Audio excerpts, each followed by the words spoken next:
Okay.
Good.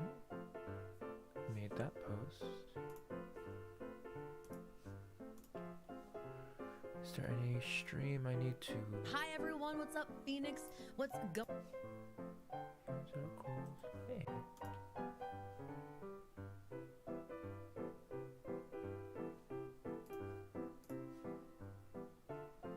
Okay.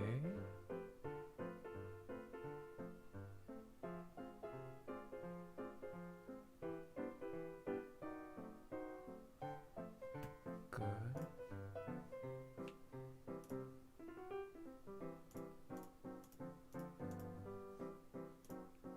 Yo, what's up, Arch?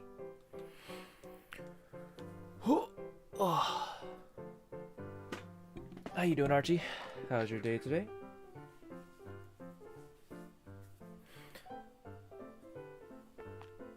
Oh.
Testing, testing, 1, 2, 3.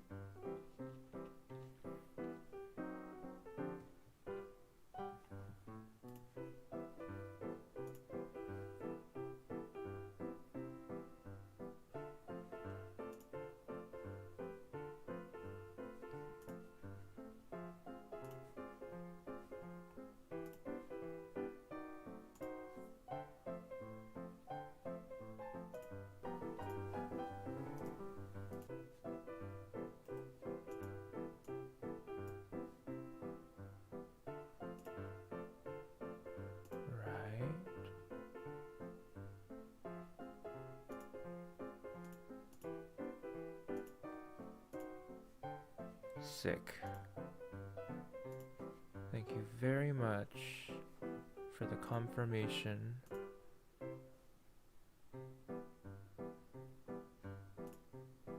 Okay, I think I got it.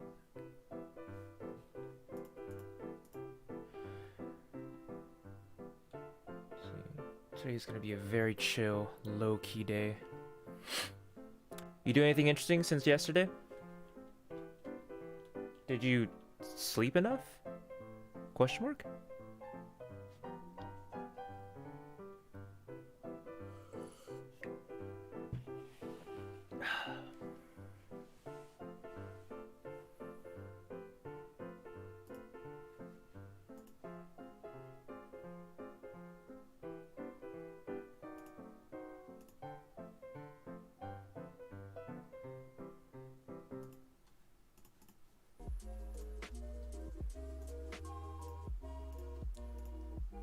Good.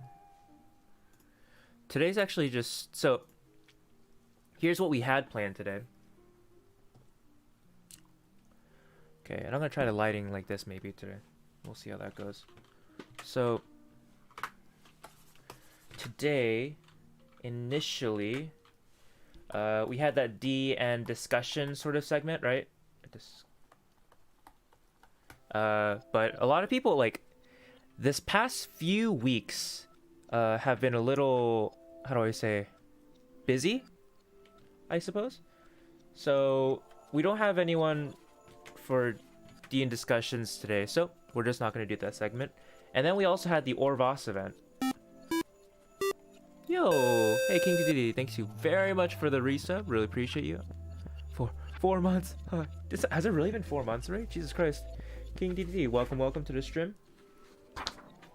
Let me just write you down real quick.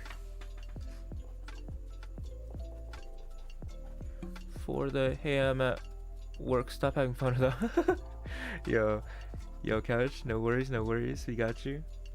Resub 4 months. Okay. Yeah, so then we were going to do the Orvos event, but actually not many people signed up for it. Moreover, the same reasoning that I said for the D and discussions, there won't be too many people present today. There's a lot of people that are busy in particular today. So really, I think the Orvos event, like, so in the Orvos event, we said that we would have like a bit of a debate sort of like, or discussion today about who do we want to vote for. Yeah, we had an event and it actually got pushed back a week. And I think it's going to be pushed back another week because of just like weird scheduling and everyone's just like not feeling it. But this week was like, there was kind of like a debate sort of thing. But I think by design that wasn't very good. Although I was expecting there to be like a decent amount of turnout. And it seemed like people who were interested were busy or free on Thursdays. Sometimes schedules change, and so having like an in-person debate for people perhaps wasn't the best move, and so we needed to maybe redesign it back to like just doing the survey. Yo, Yukihana, what's up? Hey, how are you? Snowflower. So redesign, and then we're gonna postpone. And so today, basically,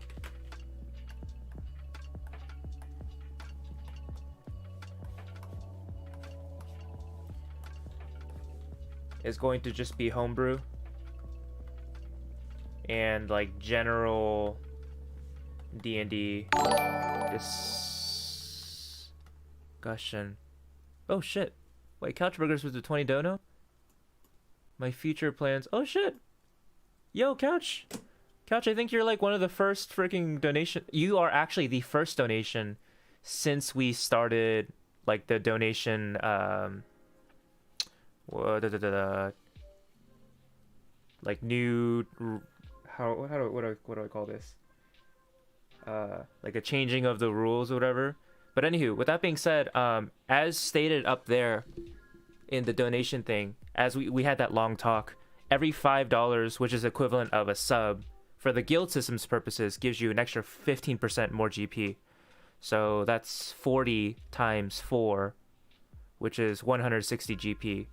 So you get an extra 60 GP with the same value that you would get with a sub. Yeah, so I'm gonna go ahead and do that.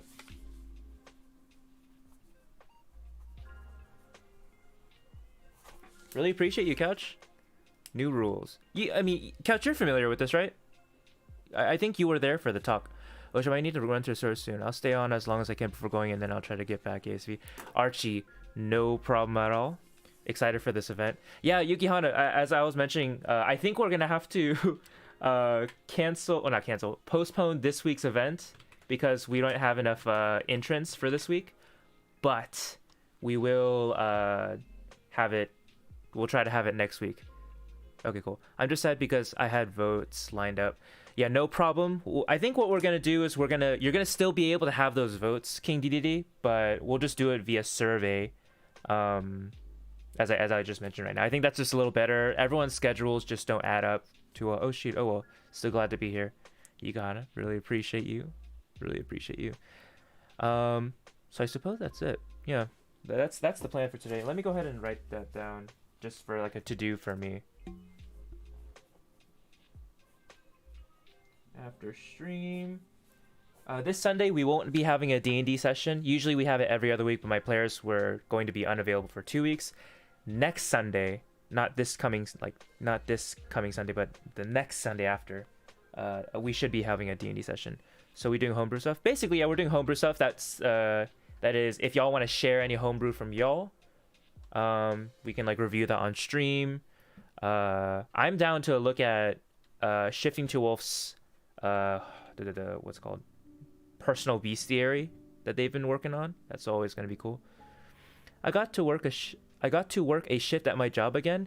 I made an army of paper airplanes for our aviation team. Good stuff. Hey, cool. Yukihana, what is it exactly that you do again? That you were able to make paper airplanes? That's awesome. Sounds like fun. Kev, did you read over my notes in our Wishing Me Hands group message? I did. Is there anything specific that you want me to note about it? About the note that you wrote to me, Couch. After stream, which one? Make survey for guild event.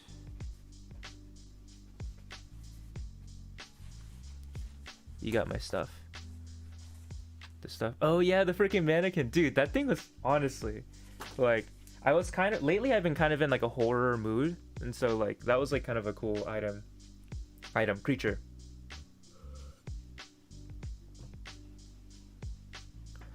Just making sure it makes sense to you. Yeah, let me just go ahead and read it one more time.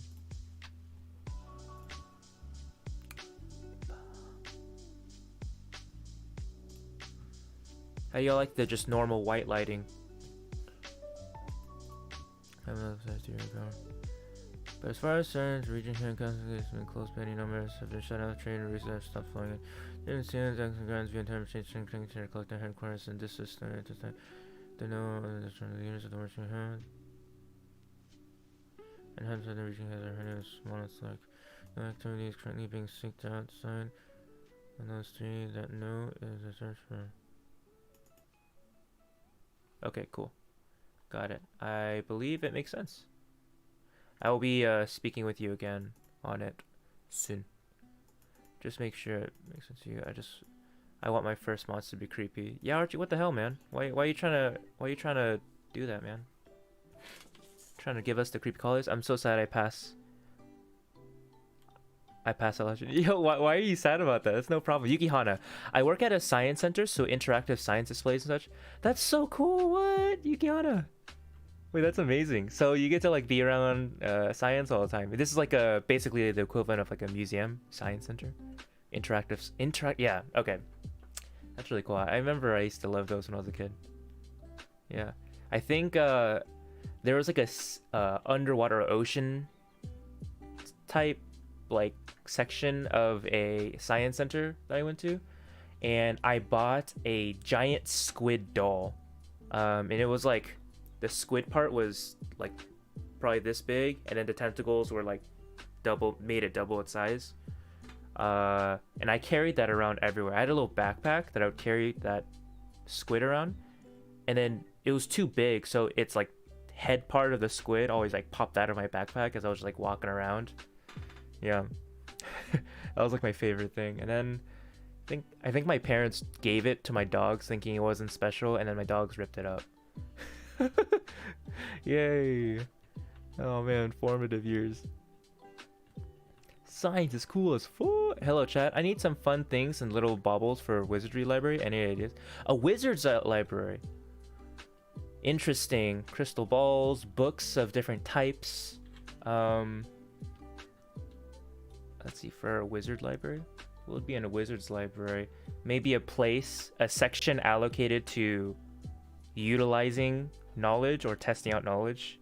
Kind of like a bit of a testing field or a testing ground. Yeah. So that people who like have books can like immediately put to practice some of the things that they learned in a contained environment. Maybe. Pretty much, it's my dream job. We have a good variety of things for different levels of learning and encourage people to learn and experiment. Do science is our motto. Nice. Heck yeah, my friend. Awesome, awesome. That's really cool. And so you're like, how do I say, in charge of just like facilitating many of the things. That's really cool. It's nice, nice. Looking at multi-stream just to make sure.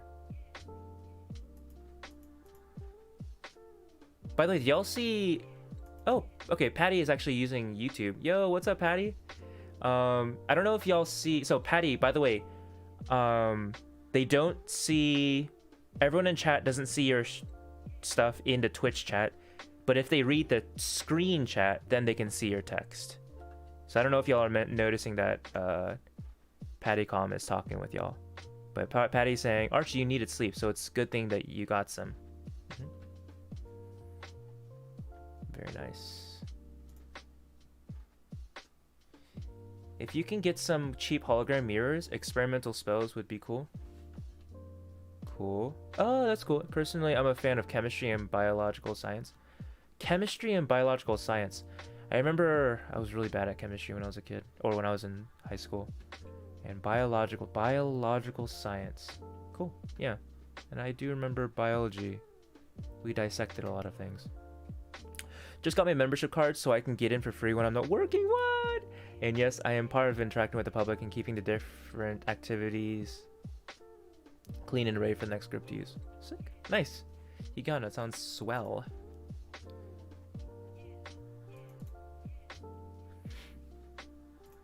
Okay. By the way, I really want to say to PattyCom, I don't know if you're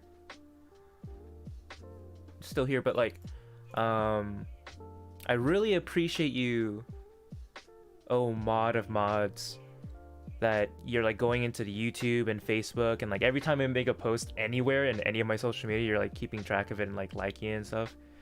Super appreciate it. Like, you have no idea. Like, I wish I can do as much as you do for me. For you. Yeah. So, again, thank you very much. I love all forms, but natural science and biology are some of my favorites. Cool. What are some of the things or maybe activities that are sort of your favorite? I guess I'm interested in to get some context as to why you love natural and biology. Natural science and biology. My uniform is a lab coat with a skeleton on the back, and I can put science and cute pins on it too. That's badass. That sounds like a fun job. What? It's just like super cool. Patricia, stop it. You're making me blush again. Hey, no problem. I think you really deserve like feeling like you're really making a difference for sure. Like, I remember last week my whole schedule was like out of whack, and I was just like not feeling very good about things. I finished Under Mountain. Beautiful message. Yo, no way. Yo, Death, go ahead if you want to post it in. I'd love to check it out. Like, take a look at it. I remember before it was like so cool how it like all loaded out. Well, level 1 at least. That's crazy. That took so long for level 1. And then just imagining all the levels. But I mean, hey, you spent 16 years on it, so what's another 16 years, huh? But yeah, Fatty, like last week I was pretty out of it, but like I think having y'all mods and like, you know, you Patty, like helping me and like keeping things straight. It's been like, it always reinvigorates my momentum. 23 level, that's crazy. Yeah. You counted. It would take a while to type out. Could I elaborate via audio? It would be a lot faster for me if not, I can wait till after stream. Yeah, we could do that real quick. Yeah, let's just meet in an audio real quick. I'll meet you in party A. We just talk about it real quick.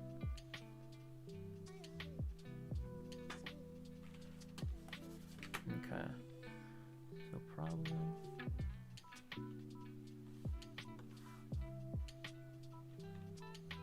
It should be the one that I'm in.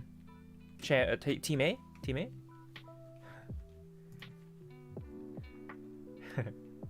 I kind of like my naming scheme for the party chats. I don't know if y'all have noticed, but like, you know what? Like, I don't want party 1, 2, 3, and then people are like, ah, man, we can't be part of party 1. So I made it party 1, party A, party alpha, the first party. Real good. Hope y'all like that one. I would have to stream via Discord to give you the grand tour. Oh, really? Damn, dude. That's sick. You should give like a tour or something. Oh. Testing. Oh, yo. Good sound? Mm-hmm. Just gonna read Archie's thing. I love how different chemicals and minerals react with each other. I forgot, but like how I think if you put nickel into a flame, it turns green, or like how we can take basically poison and an explosive, smash them together, and you get table salt. Oh, okay, I get what you're saying. Yeah, it's massive. Yeah, sodium chloride. Chlorine is typically a green gas that's deadly upon inhalation, but when mixed with sodium, for some reason it turns into table salt. Yeah.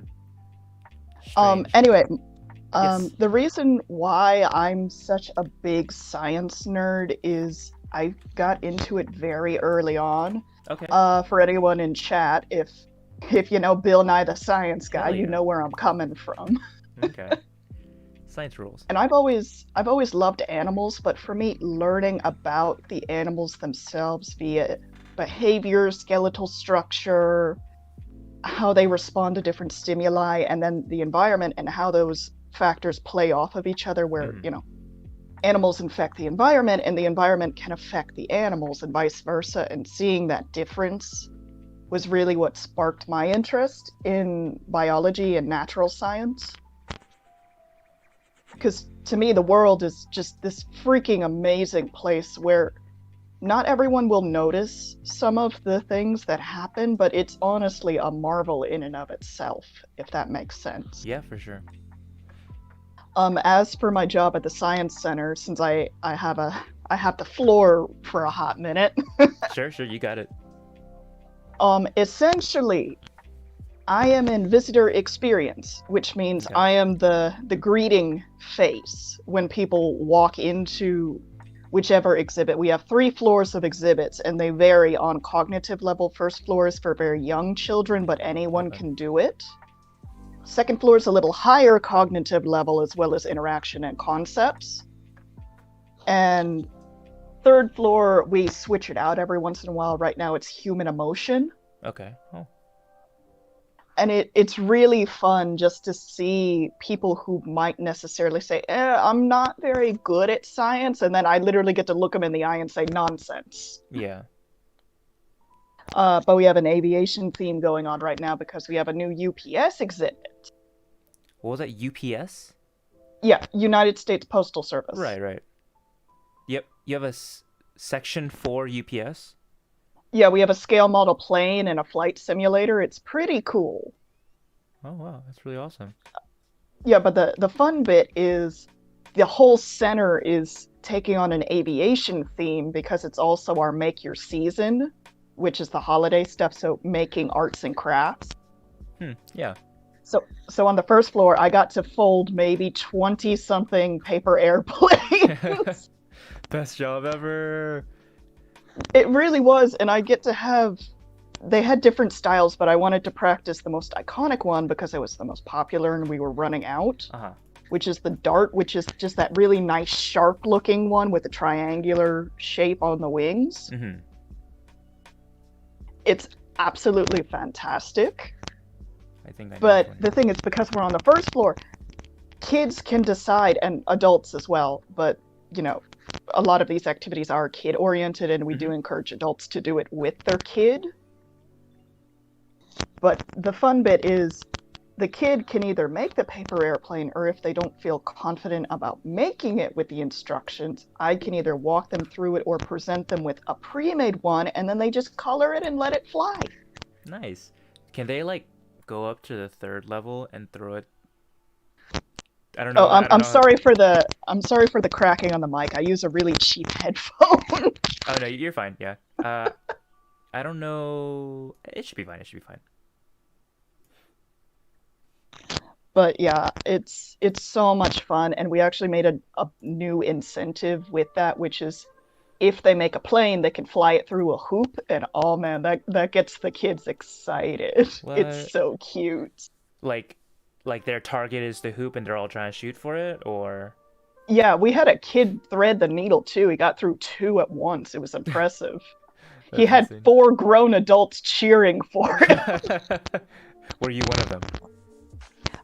Yes. Okay. Despite being a child at heart, I am technically an adult. For sure, for sure.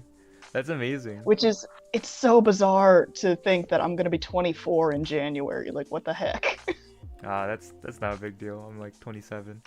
I'm about to be 28. I know, but to me it's weird, and I have such a baby face. It's Oh, really yeah. funny.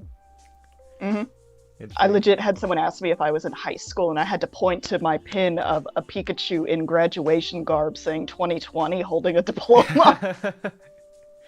Oh shit. 2020 is when you graduated. Wait, no. College. College. Yeah. Okay. Because you're 24. Yeah. Cool. Nice. I would hope I got through 5 years of that. Yeah. I know I today crawled out of there. just barely. I know today is DnD day and all, but like, how did you even get that kind of job? It sounds kind of interesting. It's actually a really long story, but I'll give you the cliff notes if you want. Cliff Notes is cool. All right, so I have a Bachelor of Science in Elementary Education. That is what Okay. my degree is. Got it.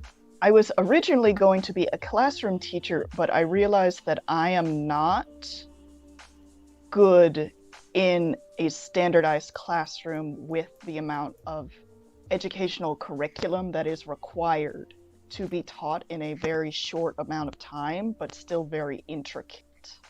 Okay. My brain doesn't think in numbers. I think in physical. I'm a visual learner, and kinetic stuff is more my style. Yeah. Sure. So I realized 90% of teaching is desk work.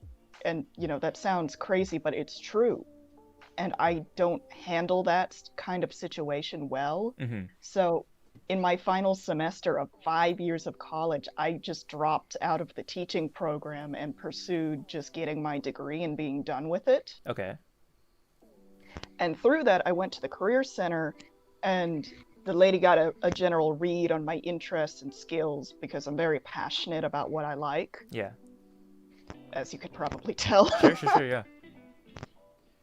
But the thing is, once she got a read on it, she looked at me and she goes, "You seem like a bit of an entertainer.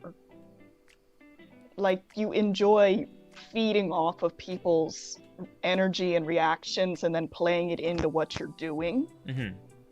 And she just happened to be looking at potential jobs, because for the longest time, I didn't know this. And please, for anyone that needs to tell someone about this, you do not have to be a teacher if you have an education degree. That is very important. Yeah, for sure. Sorry, that's a personal gripe of mine, because I get 5 years and I didn't know. Yeah, it tends to be the case that a lot of people with degrees in whatever fields tend to not end up not having the job in like whatever field that they intended. Yeah, but essentially she was looking at different jobs for me to consider when I asked her what could I do with this degree, and the Science Center job just happened to be wanting new people. And she helped me, critique my resume, though she said I had a pretty solid one anyway, especially for being science oriented. Cool. And then I went, and funny enough, when I did it, I explained to them that I definitely get more energetic when I have people working off of me. Yeah. Which is perfect. And I demonstrated that to them. And when I did, I went home after that interview, and lo and behold, about 2 hours later, they go, you got the job? That's always nice. Which is almost unheard of. Sure. But it was so much fun, and then I started just barely before the world decided to get really on fire. Right. And I did help out a little bit, but not a lot. So I'm so grateful just to be able to work. I'm working this Saturday as well, and I'm so happy to be back. Very nice. Glad you still get to. My coworker was like, "I am so happy you are here," because when I knew we were doing these programs, it's like we gotta get her on. Yeah. That's amazing. I'm super glad that you have that sort of opportunity and like you're really happy with it. I absolutely adore it. I'd love to become full-time, but I'm just part-time right now. Oh, okay. Well, it's a matter of time if you're like wanting it. I want to show them what I can do. Also, Darkness Dragoon, I need to clarify something. Engineering is indeed science. That's We what I thought as encourage well. STEM. Yeah. STEM and STEAM now as well. For anyone that doesn't know, that's an abbreviation for science, technology, engineering, art, and math. Oh, interesting. Even art's part of that, huh? Well, consider it like this. Architects need blueprints, and you have to draw blueprints, or at least have a basic understanding of visual design to convey instruction. Sure. And a lot of people like me function on a visual aesthetic with instructions, because I could talk you through how to fold a paper airplane, but physically showing you might be easier. Mm-hmm. So having that visual aspect can generally be really good about accommodating more people instead of them feeling intimidated about, oh, you can only do science this one way. That is a flippin' lie. For sure. You can do science however you want, and I make a point to, forgive me if I'm being a bit preachy, but like, anyone can do science, even if they don't realize they're doing it. I like it. I think that kind of energy is probably super useful for like the whole message of your science center, so really cool. I know, and it's so funny. I essentially get to figure out how to tempt children to approach me to do an activity. Because if you're just standing there with a poker face, no kid is gonna approach you like that.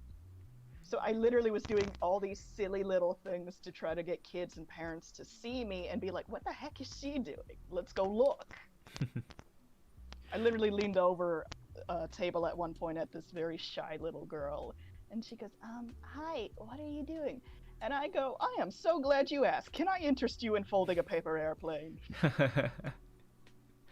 That's amazing. And she looks at her parents, and I shoot them as friendly in energy as I can with a mask on my face. Mm-hmm. But I talk with my hands, so I think I conveyed it pretty well. And they're like, yeah, sure. And I'm like, wonderful, have a seat. And then, I run them through it and I explain, we have a theme. Make sure you check out the second floor. It's really cool, all that. Yeah.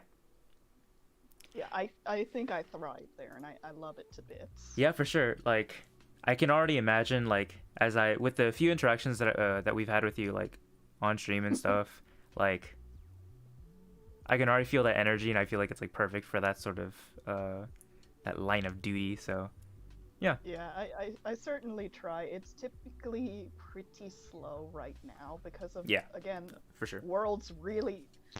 Typically the world's only slightly on fire. Right now it's the dumpster fire. Mm-hmm. The dumpster fire, yeah. Sorry, that's my own humor sneaking in there. No problem. But, I noticed that a lot of the time positive energy begets positive energy in a way that can encourage people.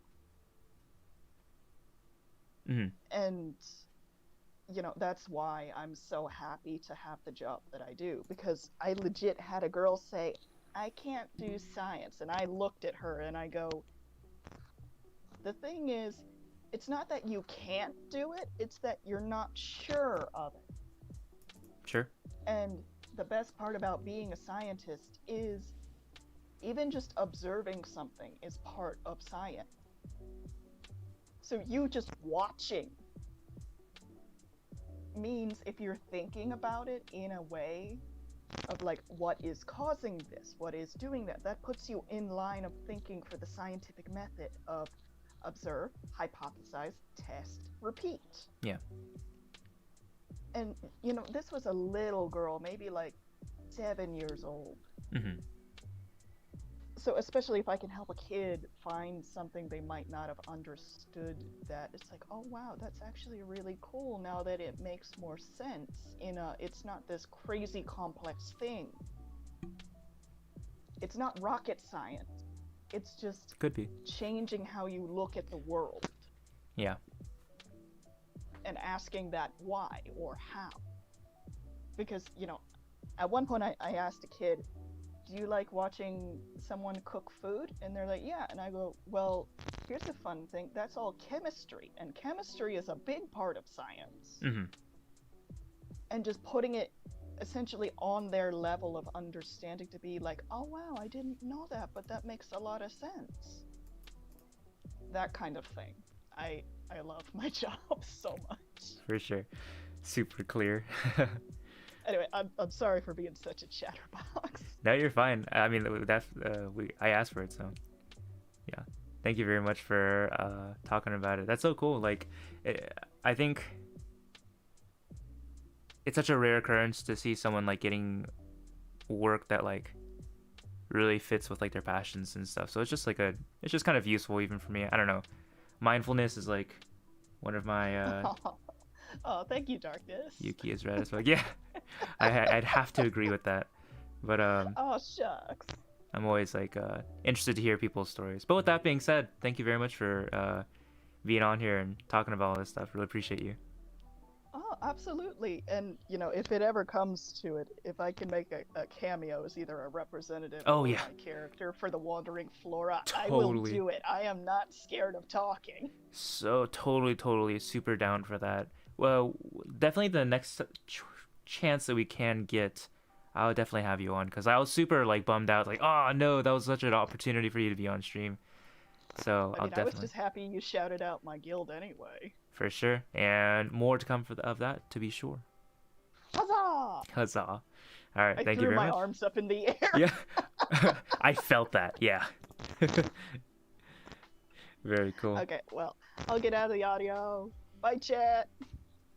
Later. Yukihana is super wholesome, isn't she? Okay, reading chat.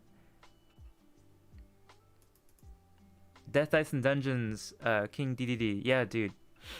Ah, man, your whole world. If you ever want to keep updating us, or like, I don't know if there's any way to like present like small chunks of it, then super down for that as always. I like to learn how different animals react and different defenses, from like evolution with neural defenses to just natural instincts. Interesting. Aerodynamics and aviation. Fuck, I haven't learned about them since I was an air cadets. You're part of the Air Force? Is that what it's called in?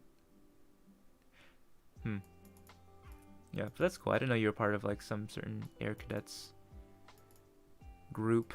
Science schools. Fuck. Though I love science, I became an engineer. Yeah, I would have actually thought that engineering is basically science, as your approach is quite measured. I love 4 things in this world: science, history, cooking, and engineering. That's cool. Yeah, it seems like actually, yo, Archie, you should definitely send us some more cooking stuff. Science is a field subject for me. It's something you need to get dug into. I say I love all this, but I can't deny it. I can't read for shit. No, Archie, I think you performed just fine. There's like a little bit of like mess ups here and there, but it's fine. You functioned perfectly well. That was fun. Thanks for letting me do that. Hey, Yukihana, no problem. I'm always happy to get like your energy online, so really appreciate you as well. So I was wondering, actually, everyone in chat, I don't know if y'all can, let's see. Oh wait, oh, Patty, that was a lie. You are making our week better, not the other way around. Nah, come on. No, y'all make my week better for sure. I'm super glad that like I get to spend time with y'all and like we get to like work together and stuff in some capacity. Like, I don't know. It's like the best club ever. And that goes not only for Patty, but that goes for everyone, right? Yuki, Archie, King DDD, and everyone else in the community. Like, it's like real cool to just like do stuff with y'all, hang out with y'all. Yeah. Hehe. B to you too. Oh, thanks. Yeah, no problem, Yuki. Okay, going to the store now. But yep, Archie. Good luck with your adventure. Actually, I think, let's see. I suppose I will have to wait for some more people for this discussion.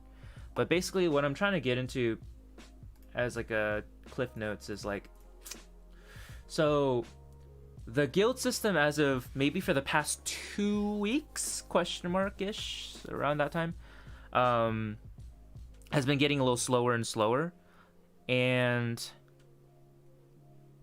I'm wondering, maybe it's just like a low tide, but everyone's getting really busy. Maybe it's like the end of the semester or something, and it's getting like we have to like finish out the year. But also some people who aren't in school are also quite busy as well. So I'm not really sure what the trend is. So a lot of thoughts are kind of going in my head, like how to follow up with the guild system, and if anyone is enough people are interested in the guild system still.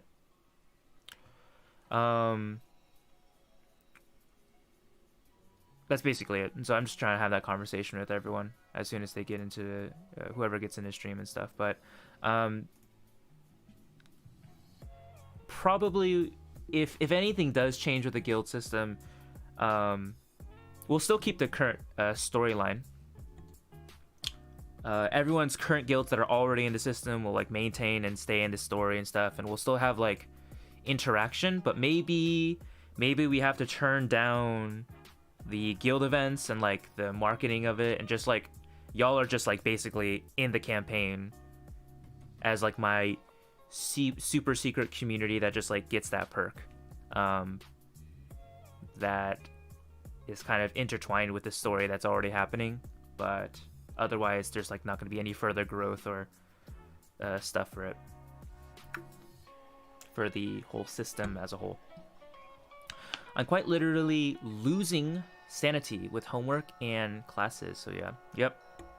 Seems like that way for a lot of other people as well. It is finals for some, but the holiday season is like likely the reason. Yeah, holidays as well. So I mean, so holidays would be what? Holidays would be people are going to family, or is it like are certain types of activities or thoughts or like relaxation vibes like causing people to like just do their own things? I don't know. There's a lot of things.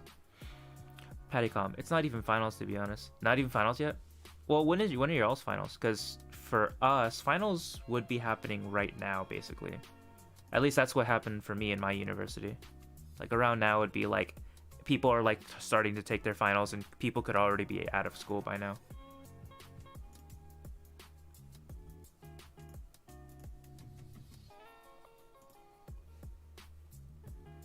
January, February, really? Okay, yeah, so just a little bit transposed, is that the word? But anyway, y'all's schedule is just like a few months later than ours.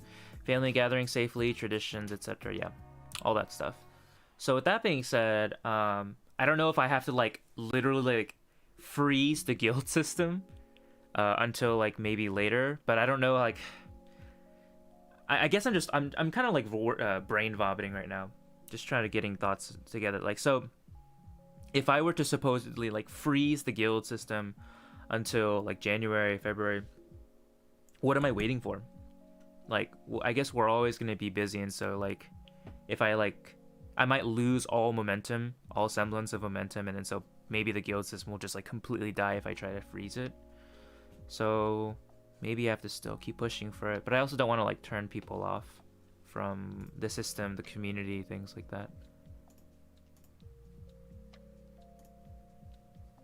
I started in October. Ah, wow, October, August, September, October. Yeah, okay, that fits with us because we usually start our semesters in August. August.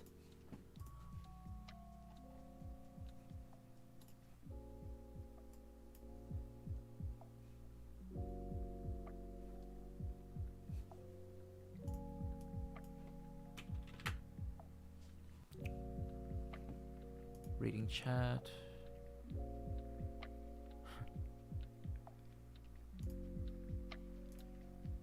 Oh, we got Uncertain Principality. Hey, what's up, Louis? Or Louis? Louis? Louis? I don't actually know how we pronounce your real name. But anywho, hopefully you're enjoying your session that you are currently in, I believe.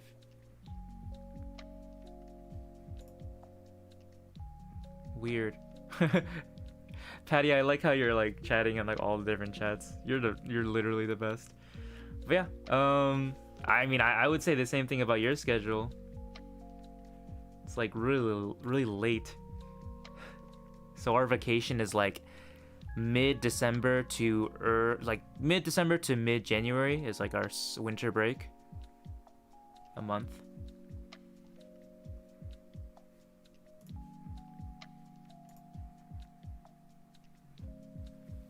Okay.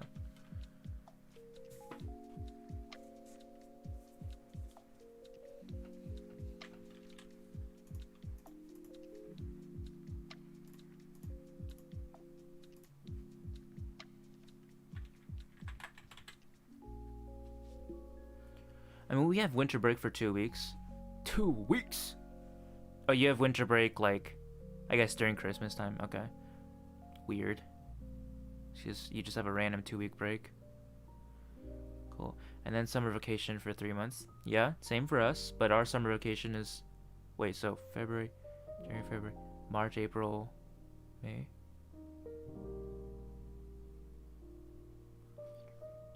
I'm going to look for a bit. Okay, no problem, Yukana. Thank you very much for the look. I super appreciate it.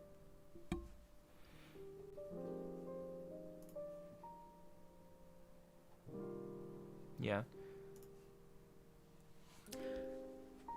Yeah, Pattycom. Freaking. As I was talking with like where's this camera? Can I put it right here? Which one do I like better? Whatever, it's fine. I was talking with a bunch of people, and it seems like, yeah, today especially is probably the day where like the least amount of people are going to be available. So I don't know. Today is supposed to be like DnD day, but there's not really much that we can discuss because like there's no one present, so it's a little weird. Maybe I should just like draw something in the meantime. Yeah, basically like, yeah, all the events scheduled for today, like, yo, Razzie, what's up? How you doing, Raziel? What's up? Let's see, today's Thursday, right? Yesterday was League of Legends? Question mark? Yeah. Razzie. How was League of Legends yesterday? Did you wreck shop? Did you Garen ult on some fools? I'm great, how about you? I'm good. I'm chilling. Yeah. Let's see. Yeah, we're just talking about not even D&D, just like stuff in general. Yeah, so I spoke with a lot of people before the stream, and basically, long story short, like everyone is kind of like busy or doing their own thing for today.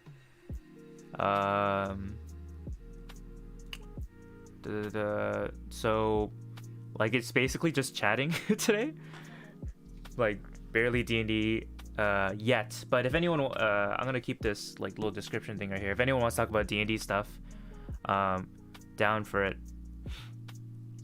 But dude, I Garen the hell out of Scorpio. Hey, you know, honestly, I think thinking I feel like Garen would basically wreck Yone. I feel like Yone is a little too dainty, and Garen would just like was just too tanky and just bruise the crap out of Scorpio. Ooh, nice. Just chatting is great. Yeah, just chatting is great. Oh no, he played Thresh. Okay, so he just did no damage. You just killed him. Got it. That's good. I'm glad you are enjoying Garen. Do you play Garen full tank or do you put some damage? I gave him the whole bop bop. Oh, sure. Do the little QE thing. Yeah. Sick. Yeah, today's just like a chill day. Let's see. Chicken chat. Multi-stream chat. Patty commenting in the YouTubes and the Facebooks as well.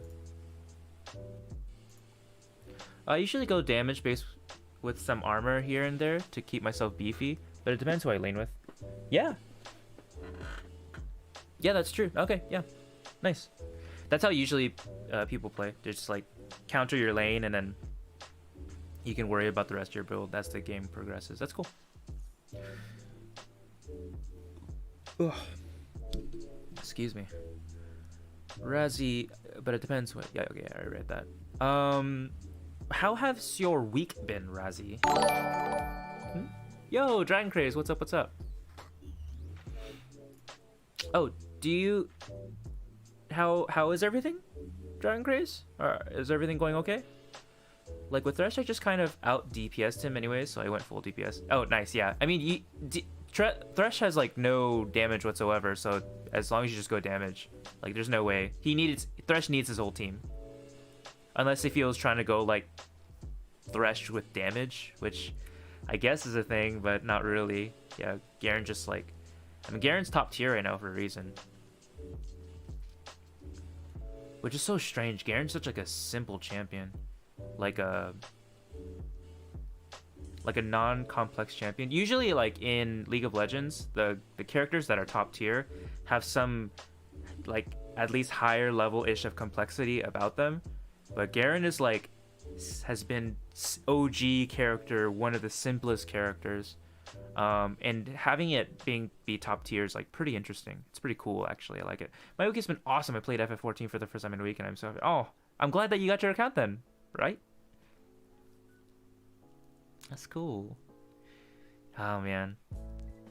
You know, if it wasn't for like the same problem that I told you about like League of Legends and stuff, I would totally just play Final Fantasy with you. Dude, sounds like a good time.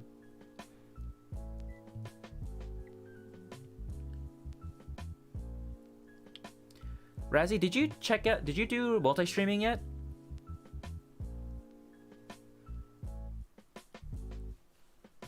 I'm kind of curious how your experience with it has been so far. If you have been doing it, or if you're like thinking about doing it.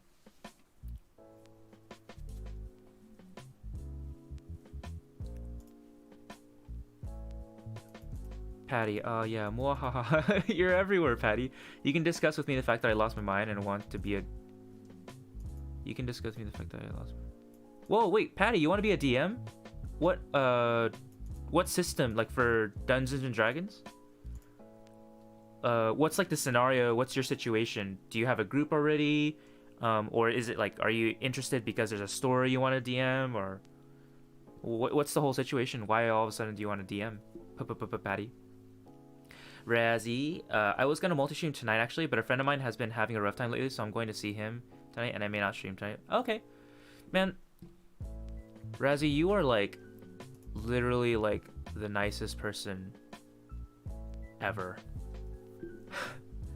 Man, I was just telling stream how I was like appreciating everyone, and just like I'm just like super happy to interact with everyone, and just like your kindness. I don't even know what happened in your formative years or something, but like whatever happened worked like super well. Like you are the kindest individual.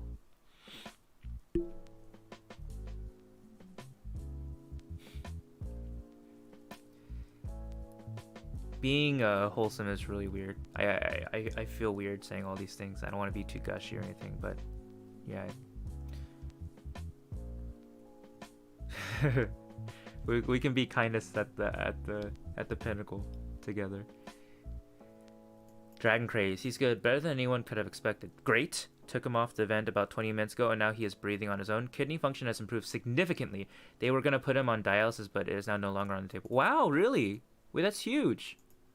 Dragon Craze, I'm super happy to hear that. That's amazing. Oh man. Well, that's a great day. So Dragon Craze, I mean, like, is everything positive? Is anything good? Is everything good? Like, that's like super good to hear. There's like no good story, good part, bad part kind of thing. I try though. I'm happy you feel that way. Yeah, for sure. I feel like with you, it's so easy to feel like safe, you know? Like there's, you know, you can just vibe or like just feel comfortable, drop your shoulders a bit. Yeah. I'm happy that situation seems to be progressing in a positive direction. Everything is A+ right now. That's cool, Dragon Craze. Sick. By the way, did you see the Bulbasaur that I drew? I actually literally, like, your voice or like your text like was like going in my head like, oh man, if you finish that, like I would use it as a profile pic. So I decided this morning I would finish the Bulbasaur. So if you want to use it for your profile pic, there it is.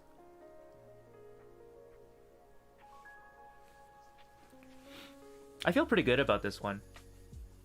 Like, yeah. I don't know. I just feel good about drawing this. It was really fun. Reading chat.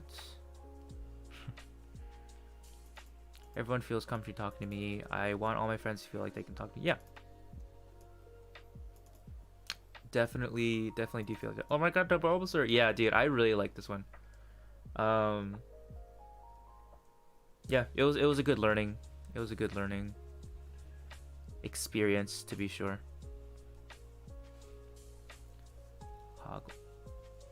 So I might have a plan and a story about magic school, but like not make it as nice as people think and create different houses.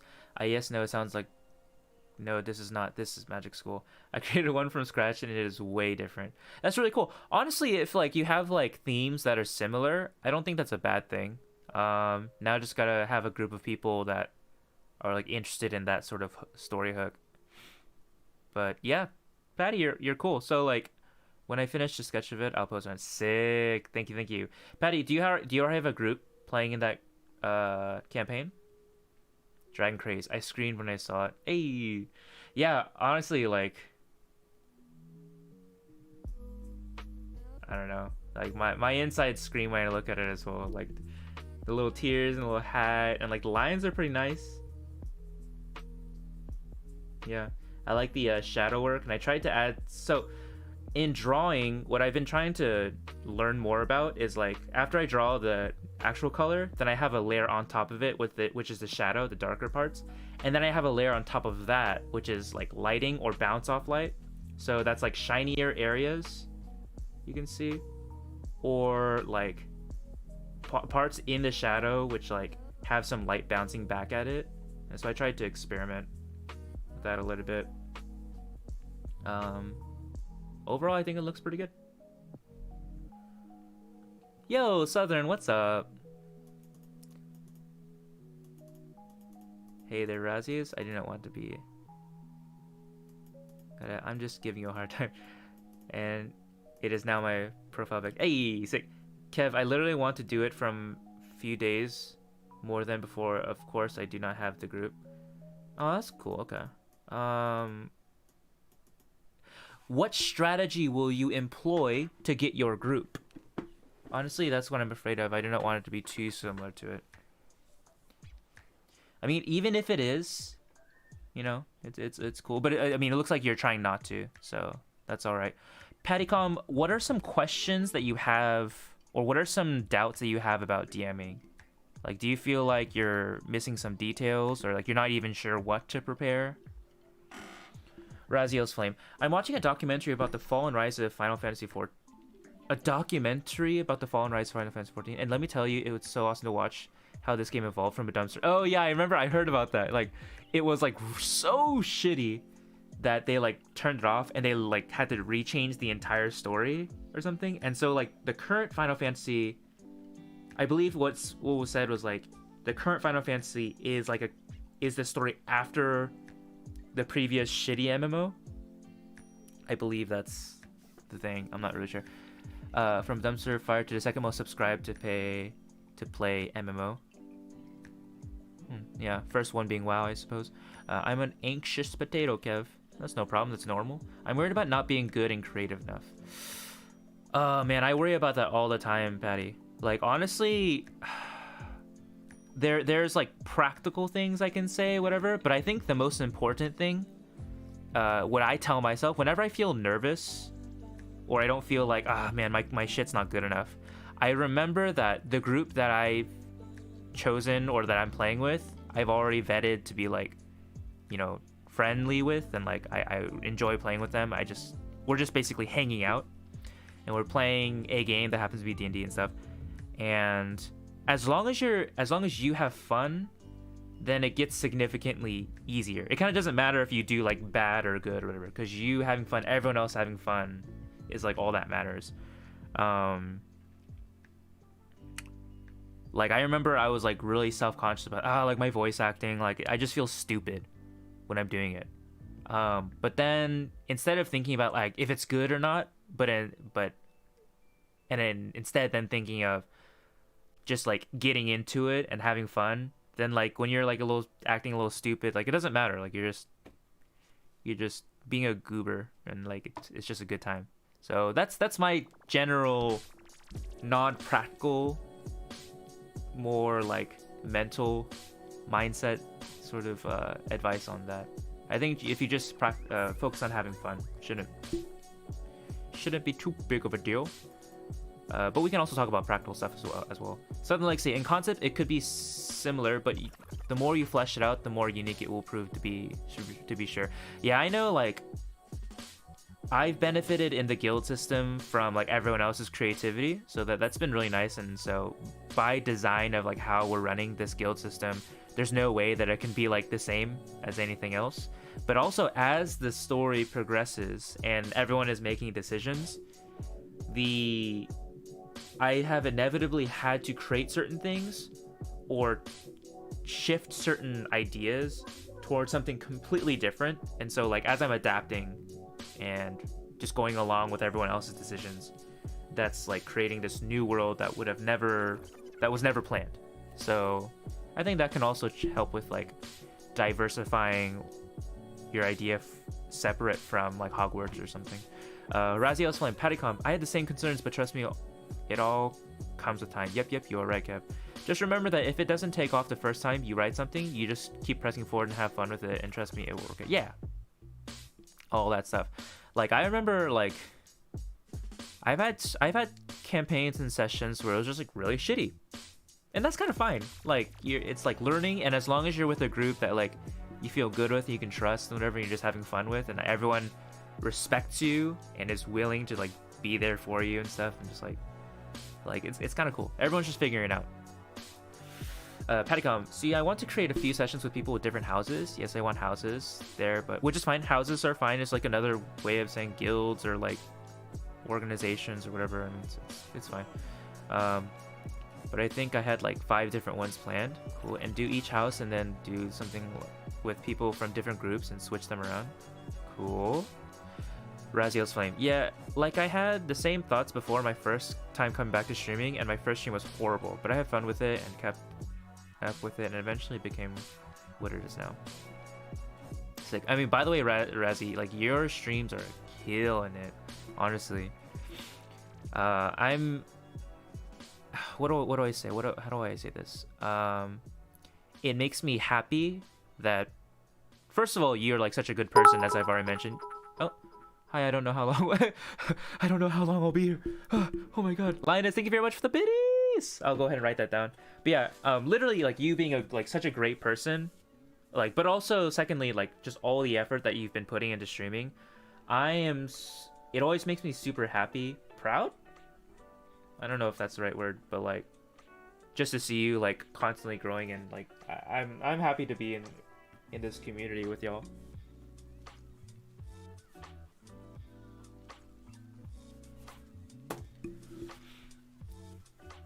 She is beauty, she is grace. Hey. Oh, Southern.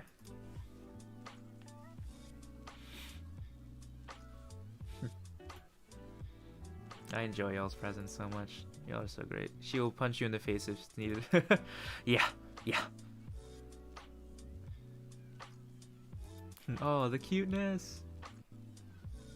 I need to keep looking at the other chats to make sure I don't miss anything.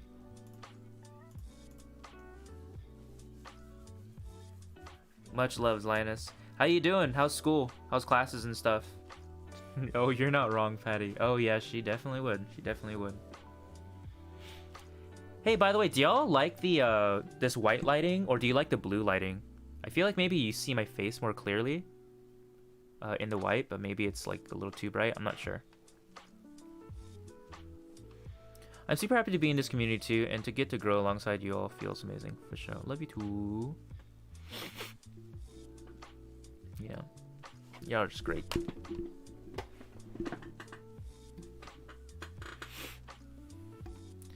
I'll warn you if you miss something from someone else. Fatty, you're amazing, but also I want to make sure like it's sustainable. Like, if it's like stressful to look at all the streams, just like, you know, don't worry about it. But I appreciate it. I appreciate it. But classes are going all right. That's amazing. That's super good. I like the whole lighting because Kev's face, but the blue lighting is very ambient too. Because Kev's face. I appreciate it. Hey Google, stream.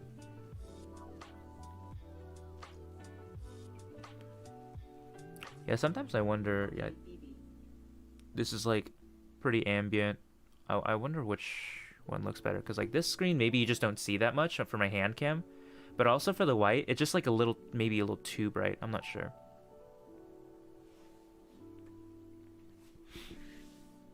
I can't really see Kev's face. The quality is shit. Ah, the Wi-Fi. Damn. Are you talking about my stream? Just kidding. Mwahaha from Patty. The blue is a calming ambient feel. I think the blue works for the channel vibe. Okay, got it. Thank you very much. Thank you for the direct feedback, Raziel's flame. I like okay, I can't really see Kev's face. Will be better. Damn, Southern with the compliment and then immediately fucking Sour Patch Kid. Like reverse Sour Patch Kid.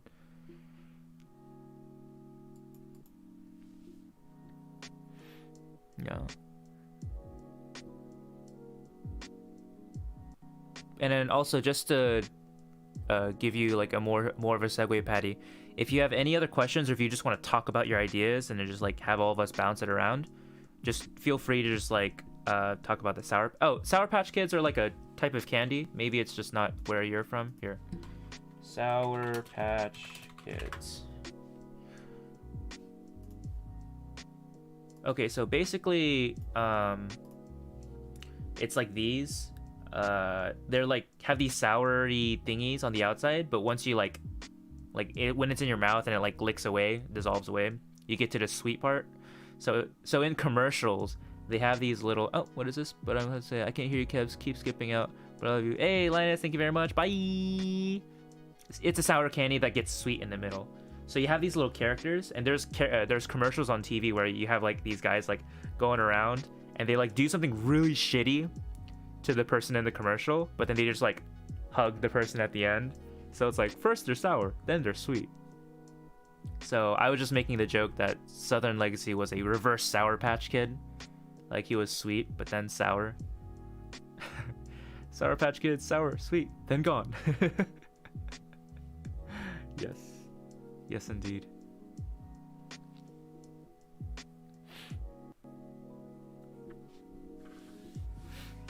Put it in your mouth and it licks away. Dude, do y'all remember the fucking what was it, Dum Dums or something? Or I don't know, it was Tootsie Pops. Tootsie Pops. How many licks does it take to get to the center of a Tootsie the center Tootsie Roll of the Tootsie Pop or whatever? Let's see. I remember distinctly like the robot lizard one, like the big monsters. You know what I'm talking about? That commercial? No? Am I... Southern, you're older than me, aren't you? Man, the Johnny Bravo Tootsie Pop. Oh, shoot. There was, wasn't there? There was. There was. I have, like, faint memories of it. Sweet Patty Gum, no problem. I just got an ad for the U.S. Marines. Oh, man. Not a fan. Yo, Bungie Broccoli. I don't think we've seen your name around here ever. We always wonder how people find or like what interests people into the channel, what interests them to click on it. So definitely don't be a stranger. Welcome to the stream. Sending you some cool emotes your way.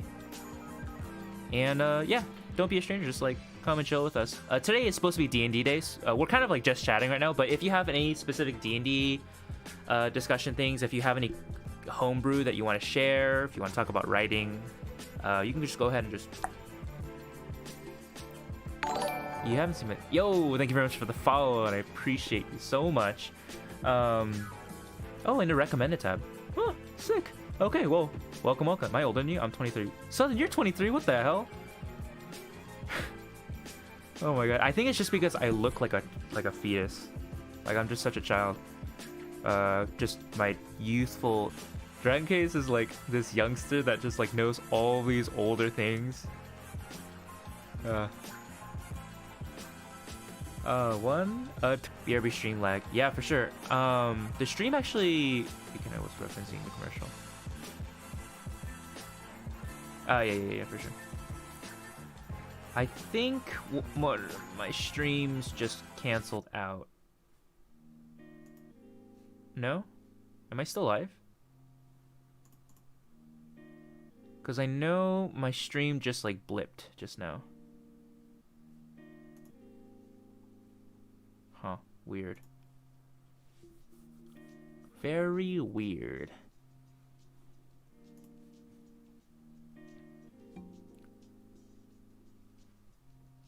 Okay, so the stream did go down. Yeah, my viewers just went like... Same, it is full.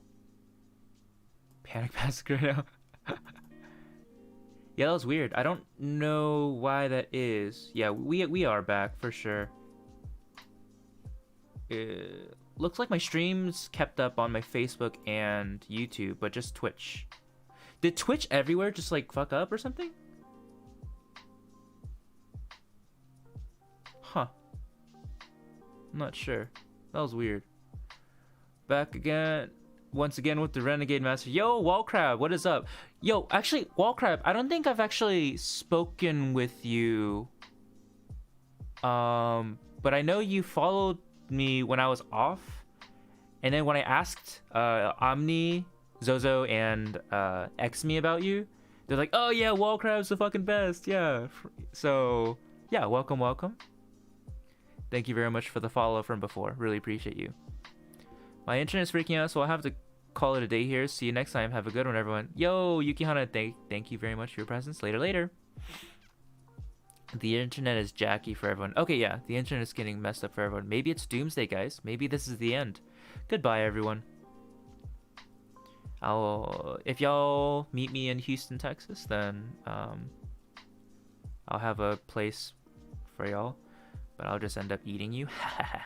Just kidding. Well, crap. Sup, DnDoodle. Nah, I got through here from Xme and Omni. Cool. Southern Legacy, will there ever be another 30k point button, or is the 20k the maximum now? Yeah, 20k is the maximum now for because that one's allocated to guild points, right? Yeah, that's the highest one. Will I do another one? I just don't know what I would give for 30. I mean, I could have like another points thing, but I think 20k is sufficient. You have to think. I used to watch a cartoon from 1959. Jeez, what cartoon was that, Dragon Craze? You're a freaking boomer that's older than or younger than me somehow.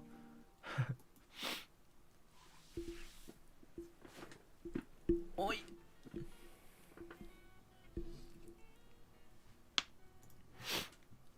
Thank y'all very much, by the way, whoever's in the stream, in the YouTube, and the Facebook. Oh, by the way, if I can get y'all's help. So, the equivalent Beanie and Cecil. I have no fucking clue what that is, dude. You're such a boomer. So in Facebook, the equivalent of affiliate as like Twitch, in order to get that equivalent of affiliate in Facebook, I need to get 100 follows or likes on my Facebook page. Actually, until I get like 75 likes, apparently I'm not even on the algorithm. Like right now I'm on Facebook, I'm streaming right now on DnD, and I'm not even gonna show up in my category that I'm streaming for until I get a certain amount of follows. I think there's some certain like gatekeeping, like vetting that needs to occur. So anywho, it would really help out if y'all can follow that link and give me a follow. As a note, your name, your like Facebook name will show up on the stream. So I don't know if y'all feel bad about that, but yeah, that's what's gonna happen. It was a story of a sailor named Beanie and a sea serpent friend. What is it called? Beanie and Cecil. Hold on. If I recognize this, I'm gonna go crazy. Beanie and Cecil. What the heck is this? I might like barely remember like this faint images of this in the deep recesses of my brain, but I have no idea what the fuck this is. We got some interaction from Patty. Oh no, that was from a previous thing. Got it. Okay. It was a story of a Bungie Broccoli. I was trying to say that I joined because I've been very interested in D&D, but I've never played before. But then the stream. Oh, okay, yeah, and I was okay. I think I was literally talking to no one then.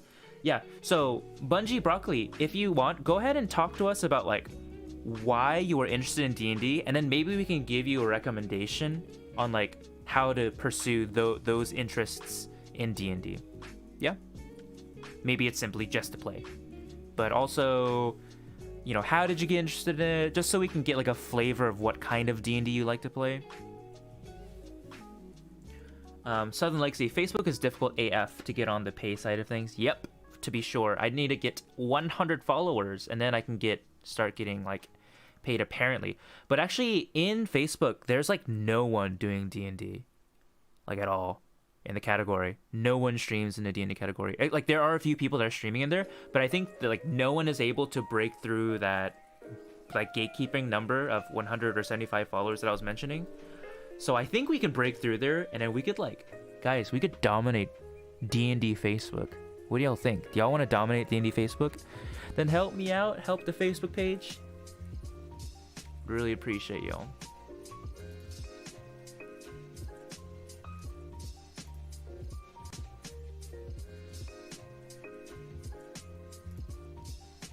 I think my FB Gaming page made it to like 15 likes. Yeah, it's hard, dude. It's hard, like for sure.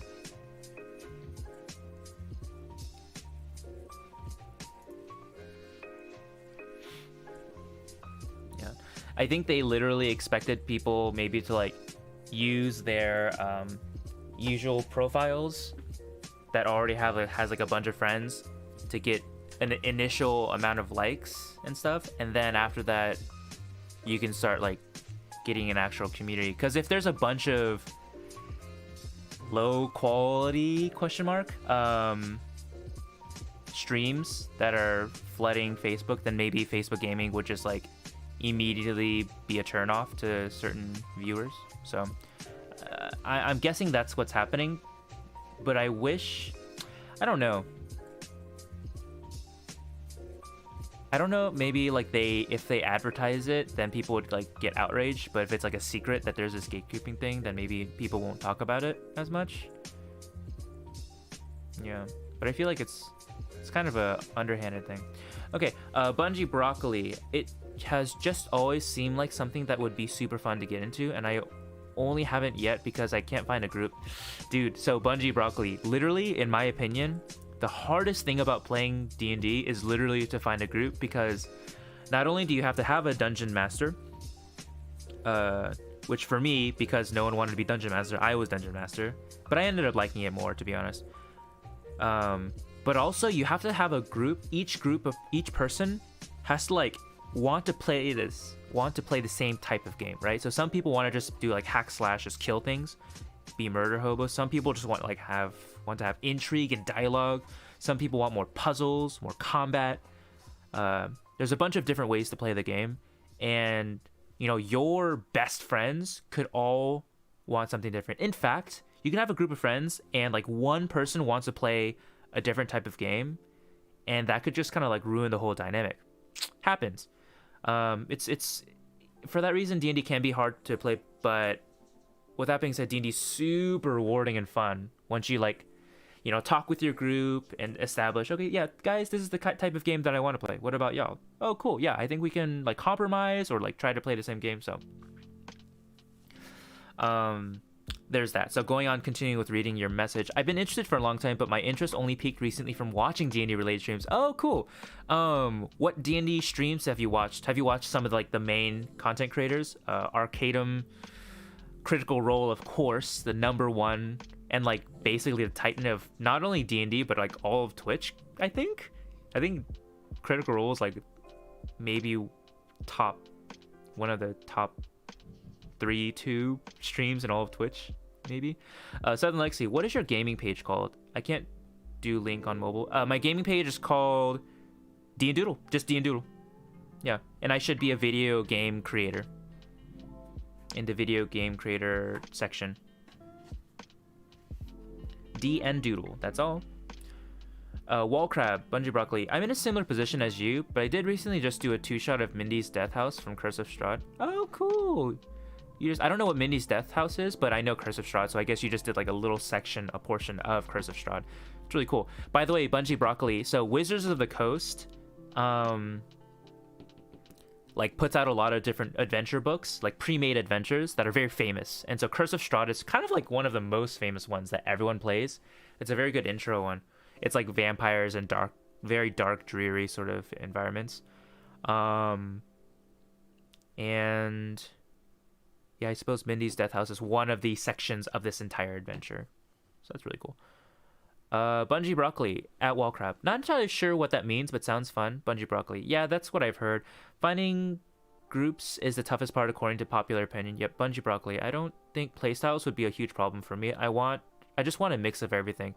I think you'd be surprised. So like, what I've learned is that D&D is kind of like a big management game as well, and like a communication game as well.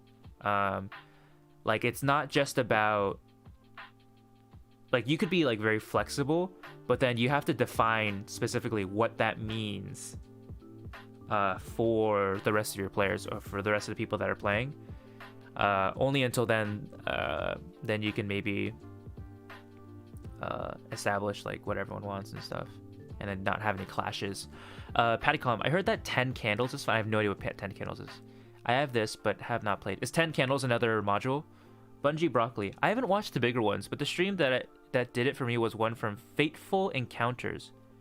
Who is Fateful Encounters? Is Fateful Encounters like a big stream, or is it like a pretty like smaller scale stream? P-Doc, what's up? Bulbasaur, where the fuck is Squirtle? Dude, I'll probably draw Squirtle like one of the next ones if I do Pokemon once again. But yeah, yesterday I drew Caterpie and Bulbasaur. I watched someone play it and I'm curious about it. Cool. Petticom, really want to play a game of 10 candles with people so I can run one with my friends. Cool. P-Doc, still in the Pokeball because he is bad. Yo, Squirtle, what the hell? Dude, Squirtle's amazing. Shut the hell up. No. Well, crap. 10 Candles is like a horror co-op game that lasts a few hours where DM experience is probably necessary. Really? Interesting. So it's like a one sitting thing. If you ever decide to stream it, please tell me. That's awesome. Ruby, what's up, dude? Yo! Bean! Yes. Yeah, I saw on your Insta. Yeah, sweet, P-Dog. Oh yeah, I remember you liked it on Insta. For sure. How's everyone's days, guys? Go ahead and like talk about what's been on your minds. What's been on your troubles? What's been on your good stuffs? What's up? What am I saying? I don't know. Petticom. Kev, all players will die. What? What? That's pretty scary, Pattycom. He is good, but not as good as Bulbasaur. I mean, Bulbasaur is pretty cool. You know, actually, I remember when I was younger, I was way more partial towards Squirtle, but Bulbasaur is actually pretty badass. Like, when I play the game, all the different supportive moves that Bulbasaur can have, right? Like, all the little powders, healing, yeah, it's like pretty strategic. I like it a lot. Hello, Pattycom. Like, this is what the game is about. That's really cool. Yeah, I don't know. For some reason, that explanation that you gave, by the way, sounds like a haunted house on the hill or something. What is it called? Y'all know what I'm talking about? That game where like you have one of the people is randomly going to be allocated as like the bad person, and then they are given a random prompt for what kind of evil demon or evilness that they are. You know what I'm talking about, guys? Thank you very much for the link, guys. Hey, Walker, I'm a Charmander fan myself. I think most people are Charmander people, right? I mean, Charmander is statistically, I believe, the best one. I believe so, right? It's a special attack creature with a lot of coverage. Blastoise is defense, which is, I don't know. I feel like offense in general is better. And then, well, Venusaur is special defense, which is not that great either. I don't know. Yeah, I don't know. But they're all pretty good, I guess. As a Pokemon Yellow guy, Pika's, man. Yeah. I like Eevee in that new edition of the Pokemon where you can choose Eevee as your starter. I think that was really cool. I like that a lot. I gotta go, but I joined Discord if anyone needs me. Hey, cool, Bunchy Broccoli. Thank you for joining in. And if you have any other questions or if you want recommendations on how to like get into a group, definitely let us know. Appreciate your attendance here today, bub.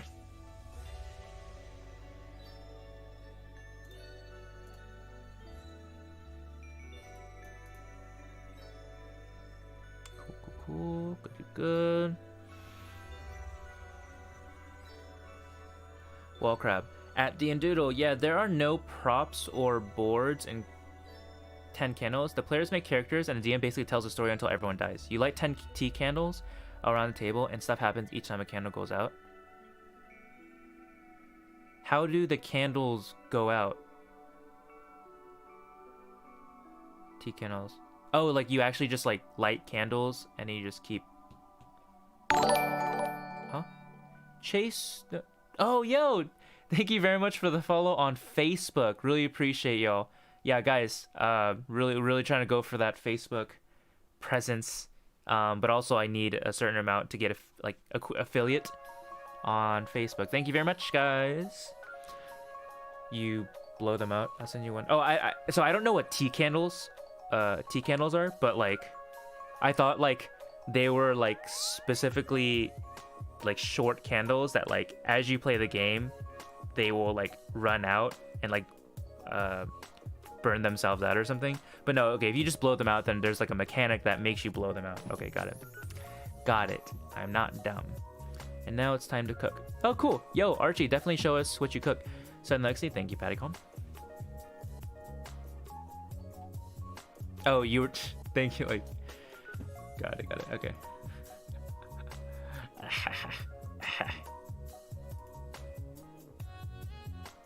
Ten candles. Close. That's awesome. Okay. Bungie Broccoli joins the Discord. Very sick.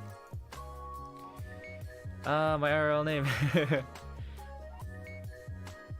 By the way, oh. I was like, and thank you very much for liking the stream. Really appreciate you. Your real name again. Oh, wait. Interesting. I have the zombie thing for this one. In DnD and Discord, Kev. Well, we have your info now, so then. Yeah, that's the thing with Facebook, huh? That is the thing with Facebook. And yeah, I saw it, Patty. I'm excited. I'll take a look at it when maybe like after stream or something. Sick. I'll BRB, guys. Thank you very much, Wall Crab. Good luck on whatever you're trying to do. We had room for IRL? No. So, Kev, do you want to take a look at the minis that I made? Yeah, sure. Dragon Craze here. We can definitely do that. I'm down. Send it over. Southern Legacy, you gotta watch out for those sneaky Scotsmen. Just grabbing some food. Sick. Oh, Kev, you do not have to. It's literally 10 videos. Oh, okay, well, I mean, it's fine. I mean, after stream, I'll go ahead and do it. Like, at my own pace. But, like, so you will know what it is. Yeah, cool. Appreciate it. By the way, Dragon Craze, we can go ahead and go on to Party 1. I'm down for that.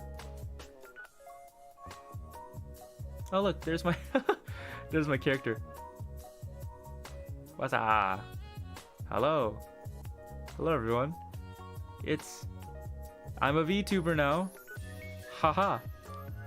VTubing. As a beholder. Look at me. Ho ho. Ho ho.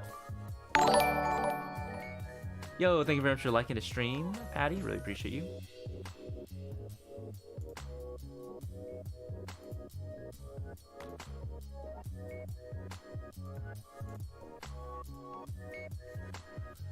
Have you ever my monster yet? No, we haven't reviewed it on stream. I'll go ahead and show it on stream, actually. Okay, so this is what we're gonna do. We're gonna go ahead and show the Dragon Craze's minis and talk about them a little bit, and then we'll go ahead and do Archie's monster mannequin thing. Scotsman and Ice. All of them are like 3 or 4 hours. Oh shit! How'd it go? Okay, so it's like each one's like a session. Yo, Paul Doherty, thank you very much for the follow on the Facebook, dude. Wait, what? Where am I at right now on Facebook? I just want to check it real quick one time.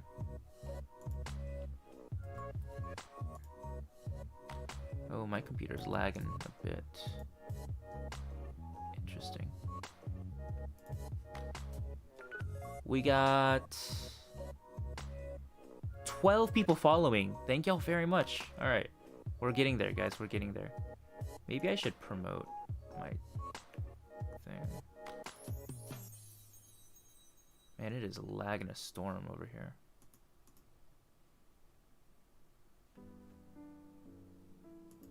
Okay, looking at chat. That's me. Oh shit.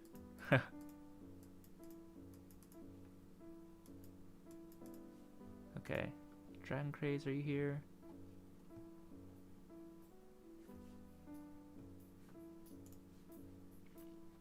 Yeah, hopefully that wasn't a bad thing, P-Doc, to have your thing revealed.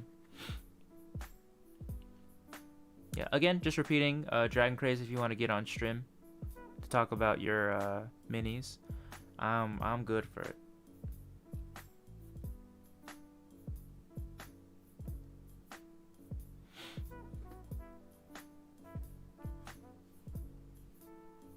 Let's see. No, I just forgot. 666. Southern Legacy. Facebook is always way behind when I stream to both Twitch and Facebook. Never found a workaround either. Yeah, for sure. It is way behind. Do I mind? I'm not sure if I mind. Yeah. Yeah, I don't really think I mind. We'll be on like 10 eating lunch. Oh, okay, cool, no problem. Yep. We'll be around then. Just let me know whenever you're ready. Then right now, actually, we can go ahead and look at Archie's thing. Guys. So Archie made a creature. It's kind of like the concept of it was like kind of freaky. Let me go ahead and open it up for y'all. So for some reason, I don't know. I think it's just like, maybe it's also cliches as well. But when I saw Archie's creature, I already felt the fear of imagining it. Mannequin, medium monstrosity, any evil. Guys, pals, and non-binary gals. Okay. Oh wait, dude. Checking streams. Okay, cool. Ignore me, Kev. I'm tired. Okay, sick. Armor class 16. Natural armor, cool. Hit points 67. Speed 20. Quite slow. Challenge rating 3. So if it's a challenge rating 3 and it has 67 and 16 armor, this seems quite difficult. I think. Probably the challenge rating needs to be a little higher. Maybe. Tremor sense. Really notable.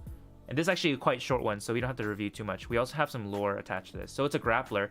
The mannequin has advantage on attack rolls against any creature grappled by it. Okay, so how is it grappling? Keen hearing and smell. The mannequin has advantage on wisdom perception checks that rely on hearing or smell. And then mimicry. The mannequin can mimic voice or animal sounds it has heard. That's terrifying. A creature that hears the sounds can tell they are imitations with a successful DC 16 Wisdom Insight. By the way, there should be a... shouldn't there be an attack attached to this, Archie? For, like, grappling and stuff? There should be rules for all of its attacks. I think that's what's missing. But anywho, let's go ahead and read some of the flavor text, yeah? The mannequin is a subspecies that evolved in an urban town environment, often seen in alleys of the town. It will hunt and it will stand completely still like a clothing store mannequin.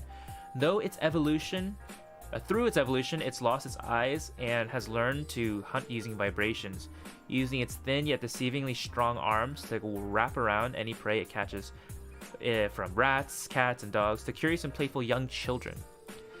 It has learned to mimic sounds to hunt more efficiently, including simple sayings and words in common, though it doesn't understand any words it may say.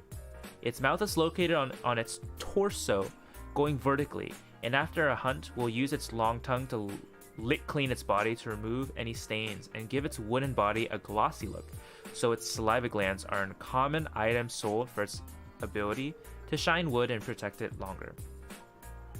I always love lore attached to any creatures. If y'all attach lore, I always like add more points to the rating. Yeah, actually, Archie, that's a huge part. I'm gonna have to dock some points for that. I'm gonna have to dock some points. So definitely add that in, yo. Definitely add that in. Ooh. Man, today's a real slow day. I'm probably gonna like just knock the fuck out, mind my language, right after stream ends. Oh man, what's my work schedule like tomorrow? Give me a second. I'm curious.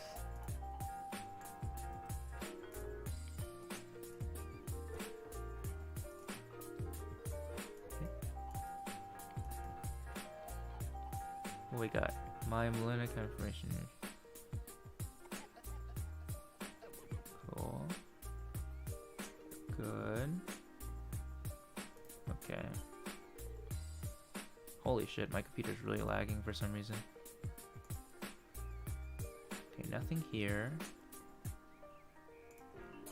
What do I have here? Friday, something cool. Oh, wow.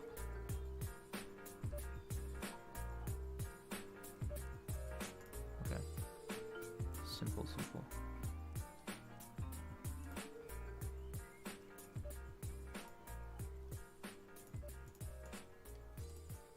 Okay, let's go ahead and cancel that. Cool. There's a bit of lag. Interesting. Okay, looking at chat. Sending aid, P-Doc. I don't know, just give them away as well. P-Doc, gotcha. Oh, that's 20 points.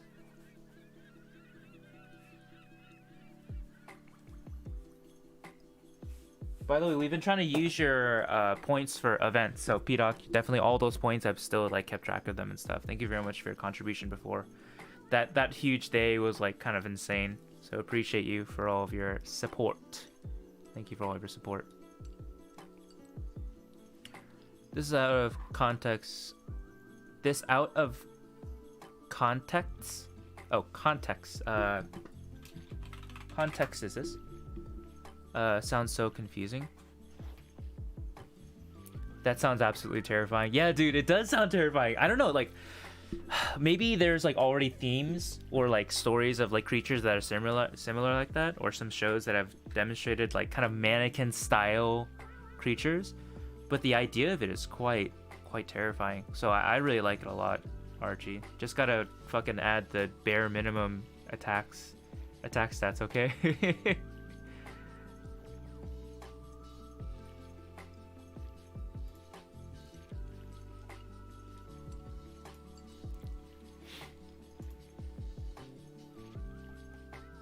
Cool.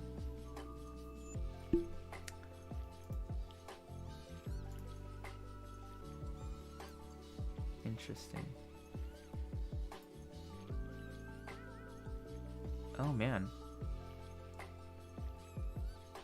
Okay, my computer's actually like really lagging out, like randomly. Very interesting. Is it because I'm multi-streaming?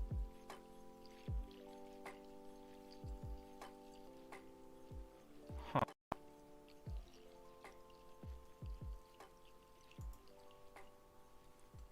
Literally, my screen's like starting to freeze a bit now.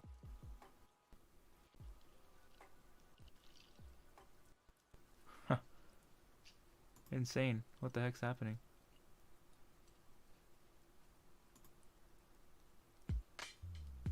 Version 1.1 sick.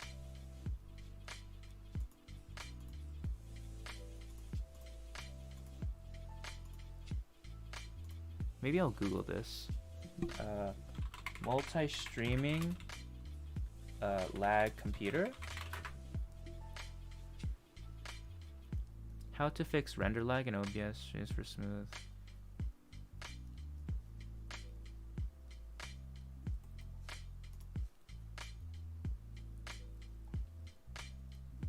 Plug directly into motion, Wi-Fi, wireless routers, check your stream settings.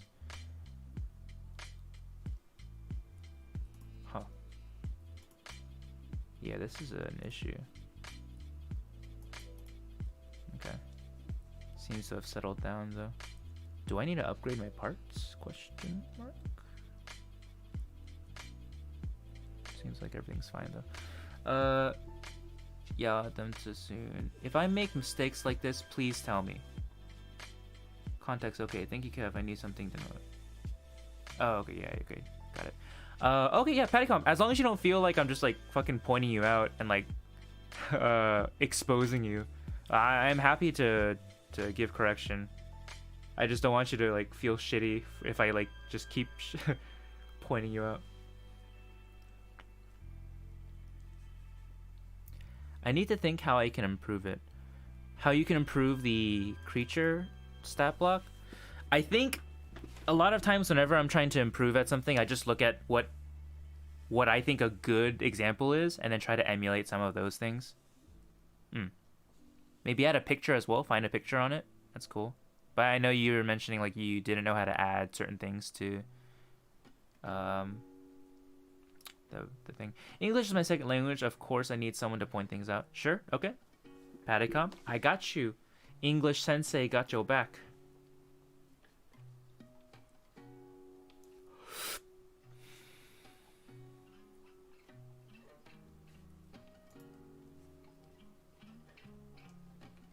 Very nice.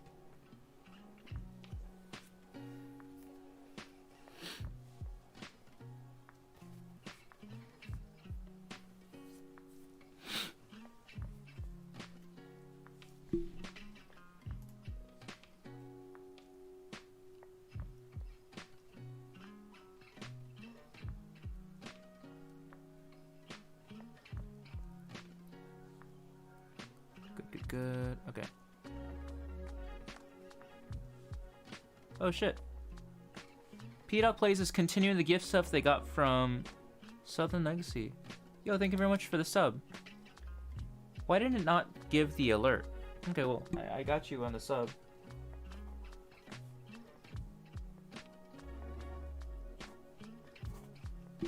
Thank you very much. Give me some leeway. It's my first time using it. Yeah, no problem. I guess I'll forgive you a little bit. Just a little bit. Yeah, I won't snap your neck immediately. I'll give you a head start. P-Doc, again, thank you very much.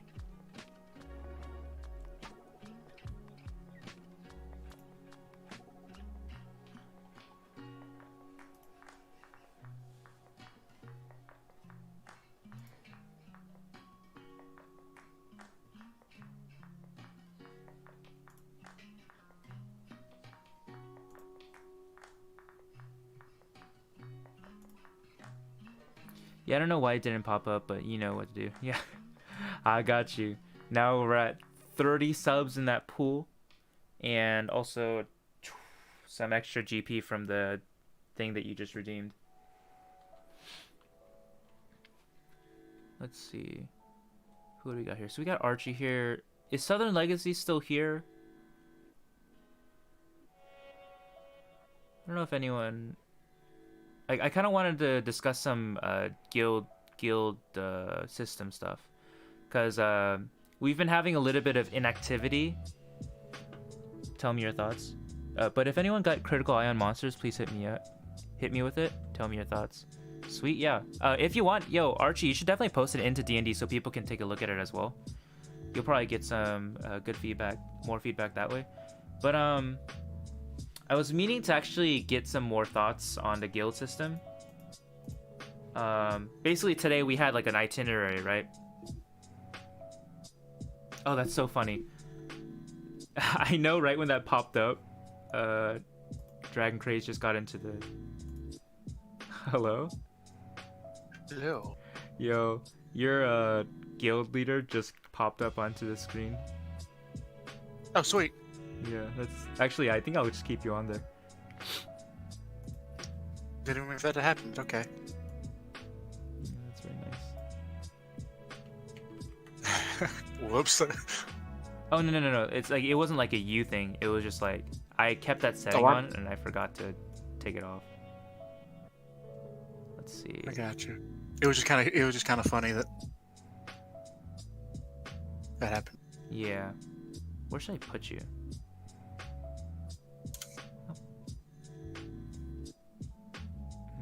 Yeah, I'll keep you right here where you were.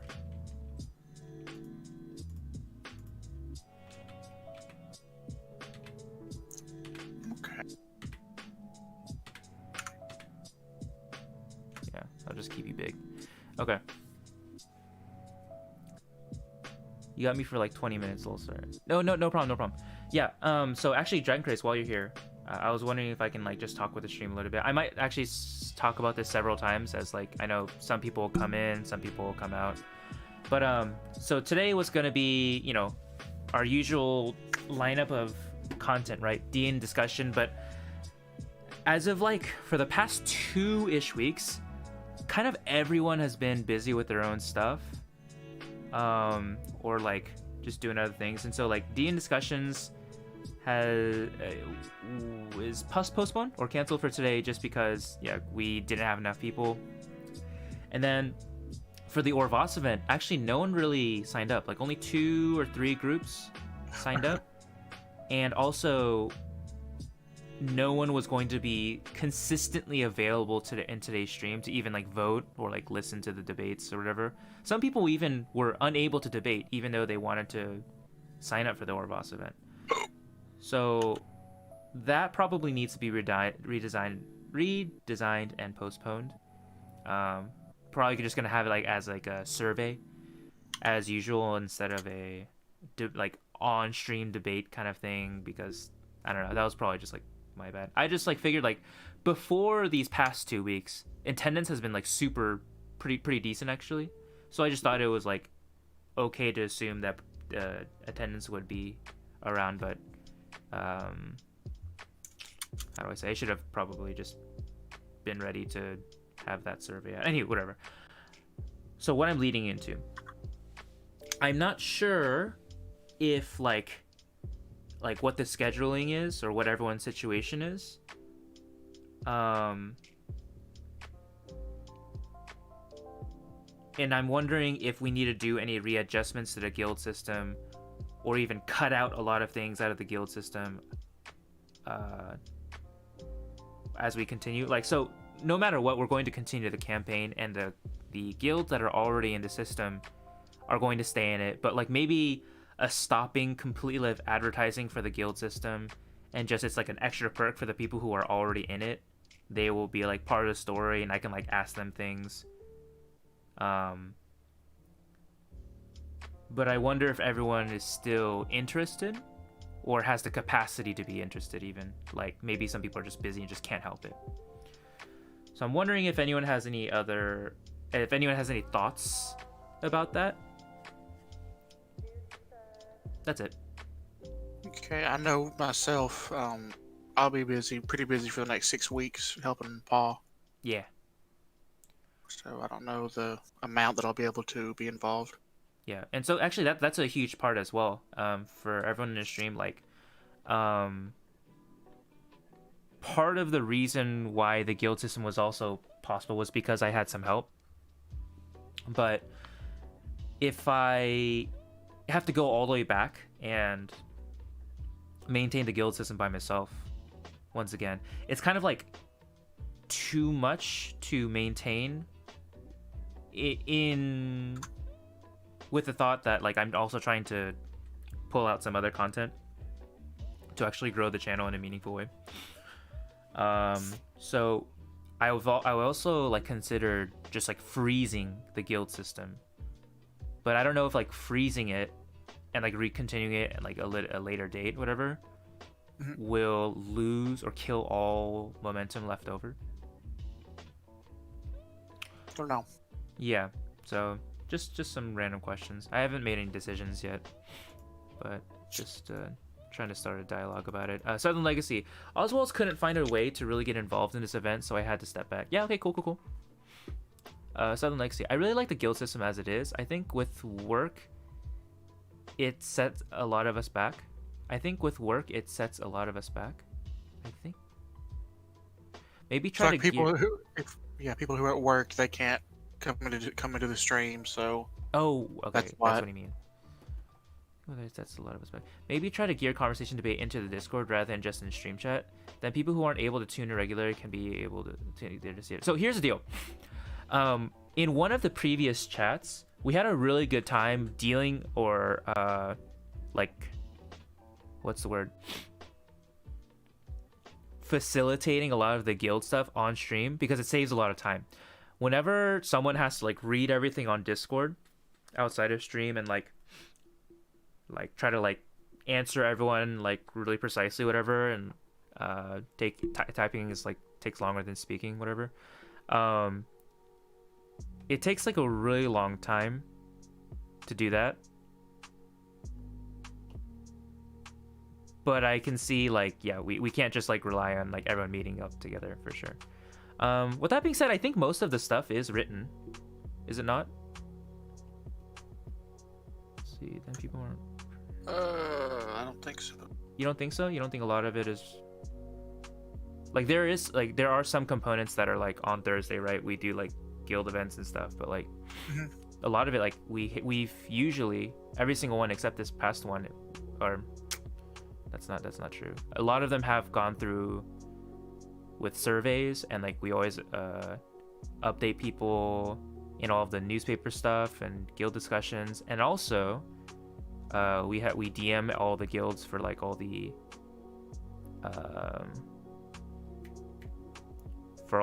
text-based sessions and stuff. Yeah, so I feel like we're kind of like already doing that. Archie, I don't work, but I am a busy person, so it's just whatever happens at the moment. Sudden Legacy.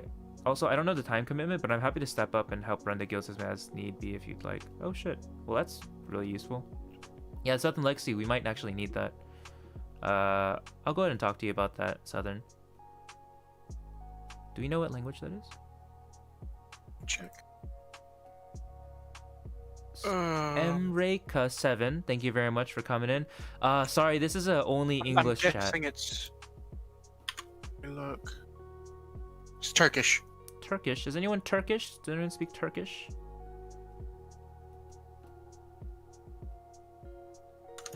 What does it mean? Let me just... Uncle does not speak Turkish.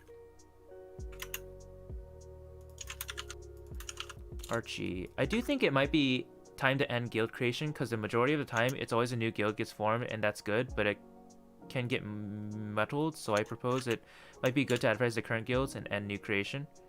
Cool. Okay. that works out for you, Archie, huh? So you have less competition. Actually, I'm super stoked, by the way, Archie, that you got someone to join your guild. That's like really awesome. But yeah, okay. I mean, that's kind of what I was thinking. Like, so here's the deal. Before, the guild system was like a really cool way to include everyone. It was like an extra perk of being in the community.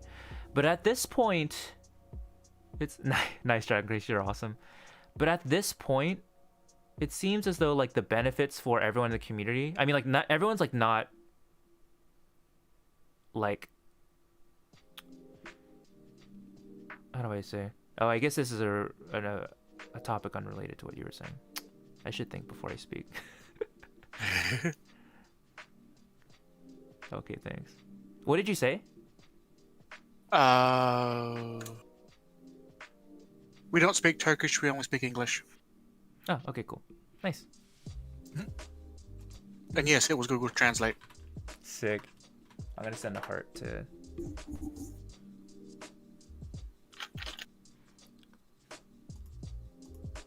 Okay. Let's see.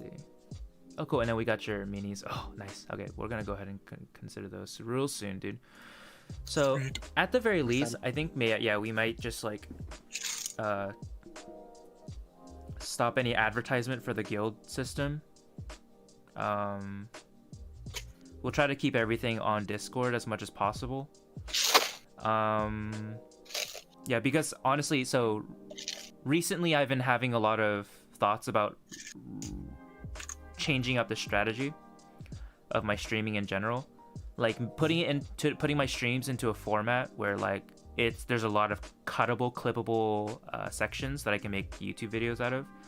Like for example, the DN discussions thing on Thursdays is really important to me now, especially because those conversations we can like have like a really good dialogue all of a sudden. And I can just like cut that out and just like use that as a YouTube video randomly.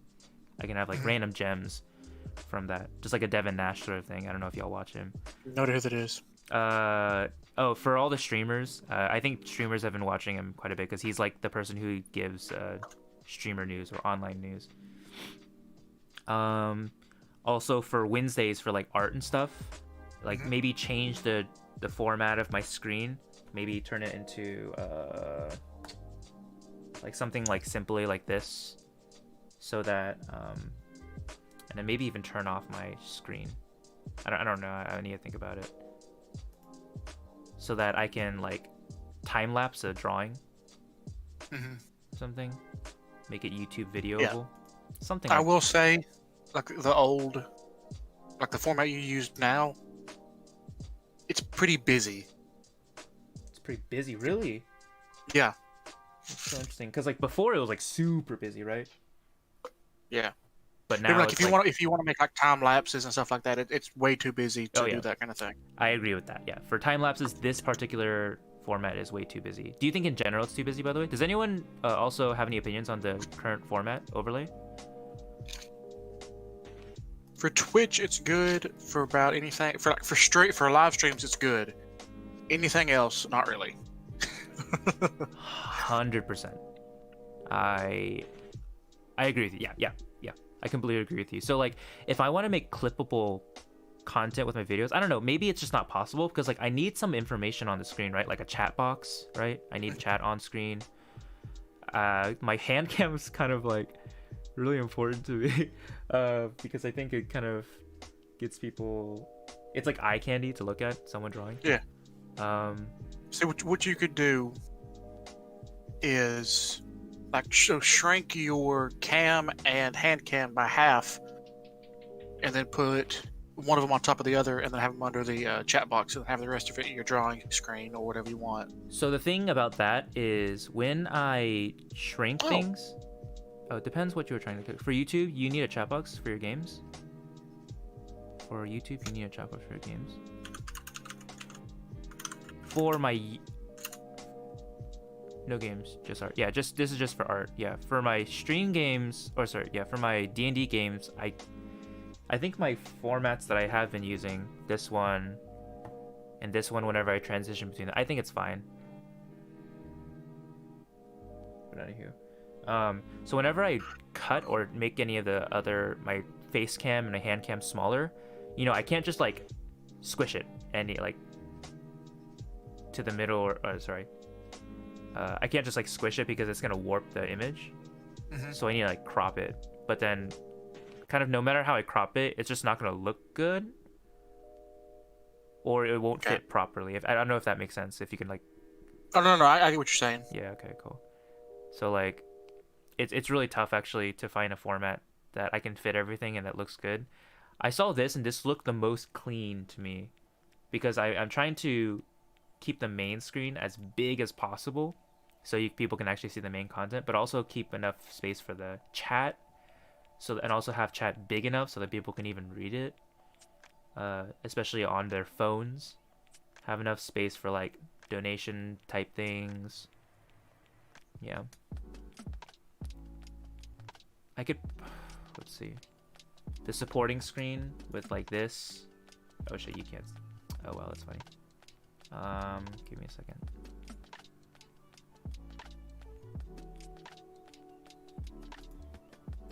Yeah, the supporting screen that I use for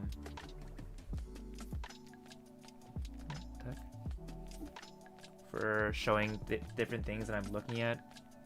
It's kind of important as well. The slideshow is also important because I need to show like my previous work. Yeah, things like that. Change it. Larpstrong card. Change it around. Like have it where you can turn on, off content windows based on need. Okay. For sure. Chat's not important unless you're reading it. So I read, so for me personally, I read chat completely from my own OBS and stuff. I've always understood that having chat on screen just makes it look like interactive, so people kind of know that other people are hanging out and like are constantly reminded of that fact. Do I need to jump in chat to vocalize it well? I suck at typing my thoughts sometimes. Yeah, you want to jump in chat? We can talk about this stuff real quick. Sorry, Dragon Craze. Do you have time, by the way? Oh yeah, dude, I'm good. Okay, cool. Sweet, I appreciate you, dude.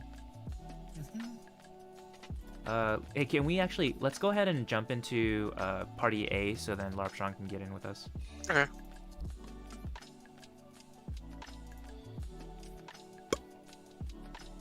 So did you notice the profile picture? Yeah, dude, I just saw it. It's great. It makes me really happy, dude. Oh my god. It looks so good. Yeah, I'm really happy with it. I learned a lot from it too.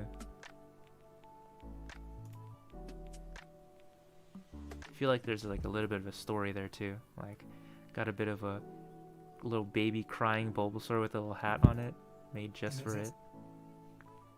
Man. Multitasking for the win. Yo, hey, are you working or something? Yeah, I got like 3 people who had issues. They're like, "Oh, fix it." Sick. But no, this topic is something that we as streamers go through all the time, and yeah, for sure. and you know me, like I'm perusing all day, every day, different streams, seeing how people do things, and poaching ideas or throwing ideas at other people, and like. Obviously one thing about your stream is there is a lot going on, For sure. which for like Dragon was saying, for a Twitch stream, it's perfect because you want a lot going on. You want a reason for people to stare at the screen and look at the different things going on. Yeah. But like for YouTube, they want quick and dirty. They just want to watch it and move on. So that's why I was trying to figure out, like, if you're talking about Twitch, this is good. You got your face, which everyone wants to see. They want to see your expressions. They want to see you're paying attention to what you're doing or talking to them or whatever. You've got your hand spot so they can see you moving around and see your space, which is nice because everyone always is going to ask, oh, what's your setup like? What are you using? Blah, blah, blah. Yeah. You have your main space, which is your focal point, which is the drawing, as well as your little space of your previous drawings. And I like how it revolves. So that's also good. And that's kind of what I was talking about. Changing it around is having some way of revolving it, which is not as easy to do with the live video piece, at least from what I've found. I haven't dug as much into that, but if you had it to where, for example, it revolved the pictures as well as revolved, your chat and stuff like that, that might be beneficial because if I'm watching your stream, 9 out of 10 times, I got the chat up, so I'm watching the chat there. Yeah. But this is my personal opinion, and why you'll see in my YouTube, I took the stream or the chat box off the stream because YouTube's not watching the chat. They don't give a rat's patoot who you're talking to and what you're saying. They want the story. So like you'll see a lot of Twitch TTRPG streamers who will they'll clip all their stuff down and clip out all of the fluff and just get to the nitty gritty, because you don't want a 4-hour TTRPG stream. You want maybe an hour and a half, or even shorter cuts of a story. I mean, even look at Critical Role. Like if you look at their stuff, they clip, and then not only do they clip, their fans clip even smaller, because all they want to see is that funny moment here and there. They don't care about the in between stuff. Yeah. Okay. So I think I completely agree with what you're saying. I think so. This format is good for streaming on Twitch, on YouTube, on Facebook, but for videos, this format doesn't work. Is that what you're saying? Exactly. Okay, cool. Yeah. So, and this is the point that I'm trying to get to. Like, I don't know if it's even possible to have a format that fits with Twitch and also like a YouTube video. I might have to do them separately, or like whenever I get to a certain segment, like 2 D&D discussions, I have a completely different setup on the screen, which that probably is what's going to happen. What we were talking about earlier was like for my drawing streams on Wednesday, like it's having this and like a time lapse of this doesn't make sense at all. It would be like way too fucking busy. But if I had like, I don't know, something like this for a time lapse, and I've even like get rid of my person cam and just have a time lapse of this with my hand moving around. Probably, hey Google, all lights white. Got it. Yeah, probably have like a lighter, and maybe change the angle as well. Yeah, so then maybe that would be a little better for like a time lapse. But streaming with just this format, it's boring. Yeah, might be a little boring. So I might have to do all my drawing videos like off stream, like my time lapse things. Anyways, I can't do anything on stream basically except D&D content. Do you remember? Were we talking about it vocally or maybe in a chat when I was mentioning how like because it sounds like you want to do like the plethora of options where you want the stream, you want the audience, the live kind of connection, right? You also then want the YouTube with the people watching your time lapse, and then you were talking about potentially even going to the podcast. And remember, I was saying how that's a lot of shit to do. Like it's either A, like you're saying, where you are taking different days based on what you're trying to accomplish and doing different platforms, the YouTube and Twitch separately, or the other way, and it's how I'm trying to determine is how to do it where you do like Twitch, you do your live stream, but then you would take all that 4-hour, 5-hour footage, because you're on average staying about 4 hours, right? Yeah. And then you would use a video editing software to then crop that into your time lapse and whatever, because right, yeah. It's more work. Well, it's not more work overall. Either way, you're doing the double work. You're doing a Twitch thing and a YouTube thing. The difference is if you do it separately, where you have, okay, this day I only do YouTube and this day I only do Twitch particular overlays, what you end up doing is losing one or two of the audiences based on that thing. Yeah, I agree. So if you just do it like that, where you take a little more time on the back end to video edit out the stuff, so you can have your screen exactly like this, but then what you do is you have a secondary feed that's saving all the raw data. So just this camera, so you have what, 1, 2, 3, 4, 5, 6, so 7 squares basically, right? You should be able to offset that and make those have their own like source video. Yeah, source. There's the word I was looking for. I can't think off the top of my head, but I know this is possible because it's just raw data. So you would have it go to its own source, and then when it does, it would be its own video file, and then you would take that and you would then use that in your video editor to then put those as big or small as you need based on that format. Yeah, if that was... Is that possible? Like, just to get one source? I need to ask. Okay, cool. That's a good question to have. But I was already, by the way, intending to like video edit and get like certain highlights like for example, we have DN discussions and we talk about various different topics, and we have like a really good discussion on like one of the discussions, whatever. Like I was meaning to like cut that part of the conversation out and make it its own separate video. But in addition to this whole idea, also being able to record the main screen source individually would be super helpful, and like being able to do those time lapses in whatever topic or subject we're doing on the stream. So completely agree. Thank you very much. Good ideas. Yeah, I mean, worst case scenario, if you just have your main video source, which is your overall stream, right? You could still video edit just that time lapse square, so that your main square. I wonder if my quality will.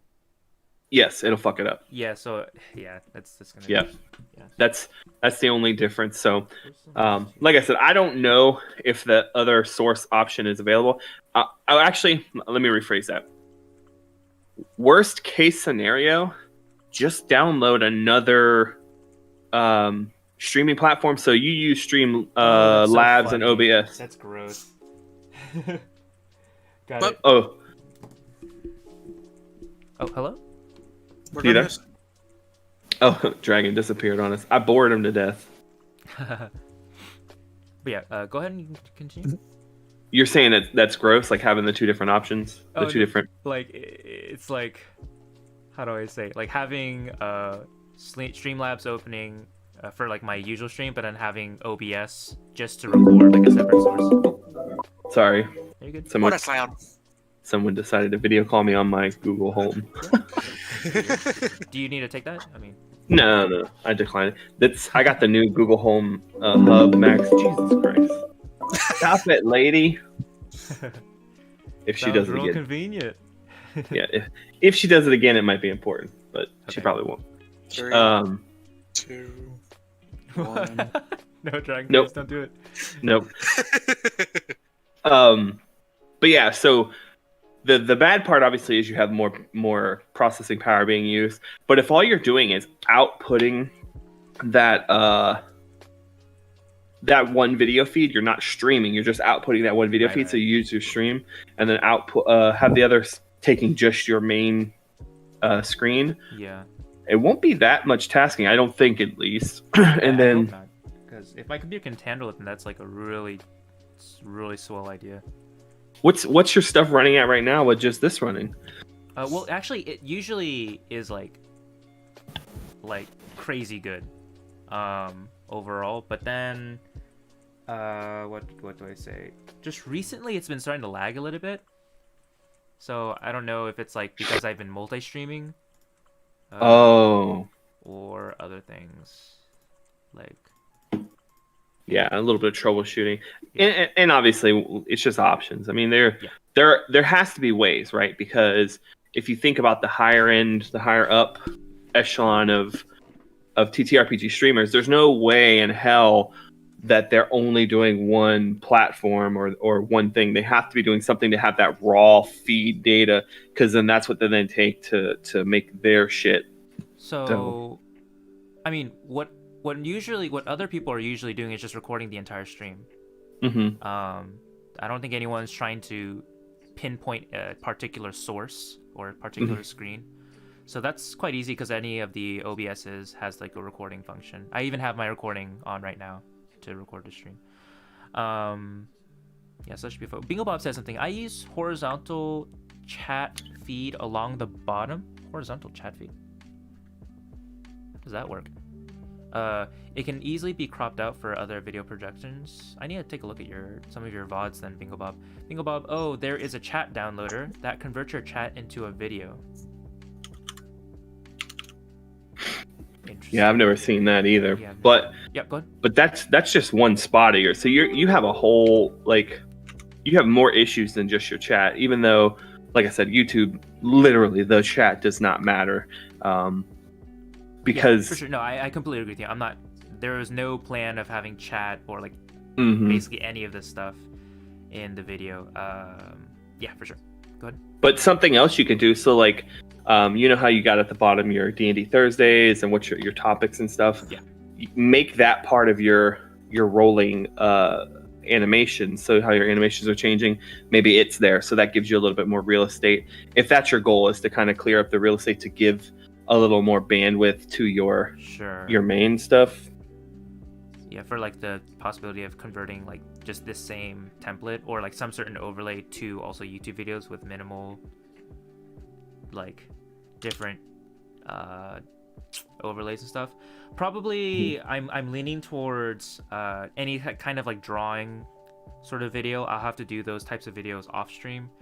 For D&D specific like conversations, every time we have D&D discussions segment going on, I will probably make a new overlay for that so that it's like YouTube friendly looking. Yeah. What else? Yeah, I think those are the only two types of content that I was thinking of transferring over to YouTube straight from my Twitch highlights. So I guess that's it. Yeah, I just need to make a new overlay for D&D discussions. Word. Yeah, I mean, when you figure it out, definitely, it'll be a cool segment to talk about to let other people know, because I'm sure other people, because a lot of your followers, are also artists. You see them posting their stuff in your group. So for sure, if they want to do the same thing, it's really nice. Because I personally have been not digging too much into it, but I'm about to dig into how do I take my games, cut them down to YouTube content, and then take that audio to a podcast content. That's easily done. It is, because you could just steal the audio. The only difference is yourself and your players while streaming have to recognize descriptions matter. So you know how when you have your VTT, okay, I move left, or say, okay, I'm going to move my character here and attack that guy. Well, in a podcast, that doesn't fly. For sure. That's interesting. I think, yeah. Well, what I will say is Critical Role, as an example, does many times just do that. Like, oh, I'm going to go over there. I'm pointing with this laser pointer. Can we go over there and there and there? And like, they just convert their videos to audio for their podcast. Do they have a podcast, an audio podcast? They do. Yeah, they have episodes on Spotify. Okay, I'll have to listen to those and see, because if theirs works like that, then maybe it's not as big a deal as I imagined. I think, though, it helps that they have Matt Mercer's descriptions in addition, so then they can have some leeway and stuff. I don't ever feel the consequences of the repercussions of like them lacking in some detail, because it's just so engaging in all the ways that Critical Role is engaging. I would still tell a party to watch out for that in general. So I think you have a right mindset to like think about that still. Yeah, that's something else you need to put on the list, Dragon, to talk about eventually, is the Matt Mercer effect. Oh yeah. Oh Lord. Sick. Yeah. Because like it's just there's so many. I'm in a bunch of different Roll20 and D&D Facebook groups that I use for recruiting my folks, and it's so crazy what the expectations people have in how a game should run versus 90% of what you're actually going to find. What I really enjoy is like after the whole Matt Mercer effect conversation was starting, and then Matt Colville started DMing, and it was like, like just straight on just DMing, like it wasn't like kind of flowery or anything. I don't know if y'all agree with that sentiment, but I think Matt Colville kind of showed, although he's like a fucking genius and stuff at like D&D stuff, but his intrigue is what you watch for. Yeah, not like all the crazy role-playing descriptions, acting, all that stuff. So anyway, cool. That's a cool conversation that we can have at another time. Yeah. All right, man. Well, that's all I needed to say. Yeah. I will holler at y'all later. Appreciate you so much, dude. See you next time. Peace. Okay. And we can go ahead and go to party 1 again. Okay. And Isian's back. Yeah, Isian is back. Okay. By the way, Bingo Bob, thank you very much for putting in your 2 cents. Sorry if we didn't respond to you quickly enough. One thing that I'll say that Yes. Larpstrong mentioned that I don't really think happens much is him talking about like them clipping. Yeah. Because when I watch Critical Role on YouTube, it is the full 4-hour long thing. Oh, yeah, there yeah. are people in chat, not in chat, in the comments. Flando Caltrizian does timestamps for everything. Oh shit. Like he'll do timestamps for when the break starts, when the break ends, when everything like that. Mm. So that might be beneficial, but I've never seen them just do clips. Yeah, no, I completely agree with you. So the Critical Role, them as an entity, don't clip their own content. All of their fans clip for them, and that is the truth. Yes. And I may have been misunderstanding what Larpstrong meant by that, but that's just what I thought he meant. I'm gonna take a look at this clip. real quick. Oh, that's crazy! Look at that. The fucking chat is sideways. Bingo Bob, you're super great. Thank you. Oh, okay. I wonder if it's really good for cutting, but I wonder if people. That's really cool. I'm gonna have to think about that more.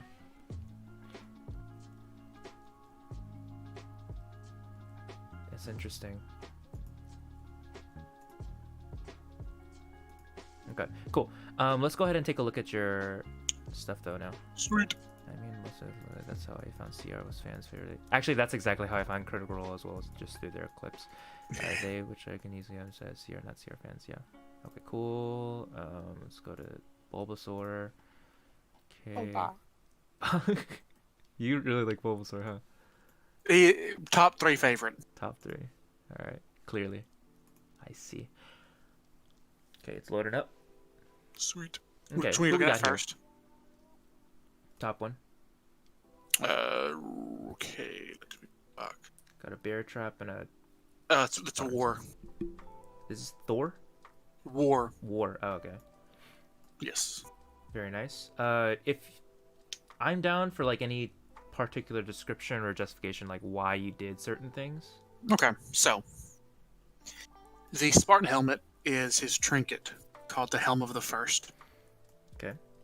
It's a Greco-Roman style helmet that has red dragon scales inlaid into it because the first embodiment of war was a red dragon. When he uses the Helm of the First, he becomes a pseudo-dragonborn. So Okay. he keeps all of his racial abilities, like because he's a Goliath. Okay. He keeps all of his racial abilities, but he grows patches of scale and has the ability to breathe fire like 1d4 times a day. Nice. And then you see the glowing knuckle dusters? Yes. That is his secondary weapon called the Devil's Right Hand. It's knuckle dusters that deal fire damage as well as bludgeoning.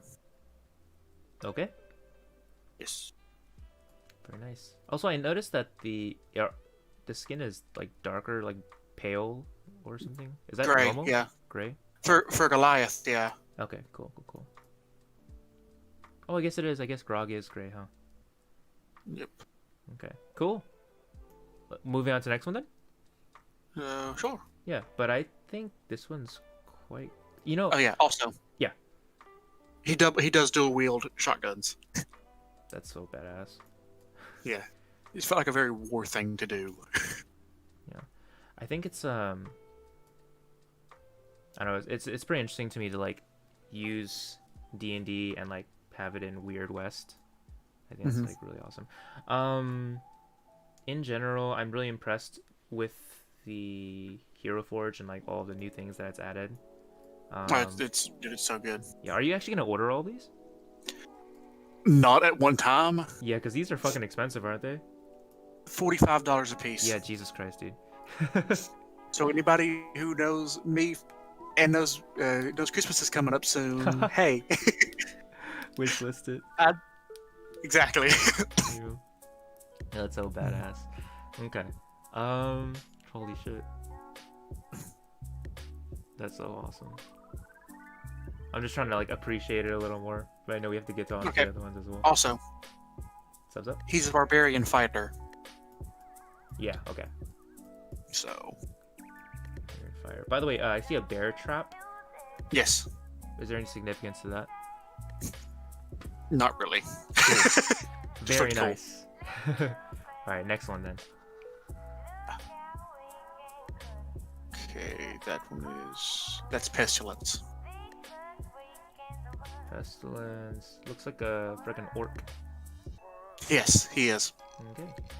What we got right here? So waiting for it to pop up on your screen. That way I can describe some things. You got it. So, pestilence and famine are really the two that I have the story built out for most. Pestilence used to be a field medic during the last war of Asterix. Asterix is the continent that is the America equivalent. Okay. And during the time as a field medic, he realized that if he could not control the contagion, he was terrified by it. Okay. So he is a germaphobe. Pestilence is a germaphobe. His weapon. What did I call his rifle? Wow, you don't know all of your content on the top of your head? Oh my god. Hi, JK. Oh, I know. Okay, cool.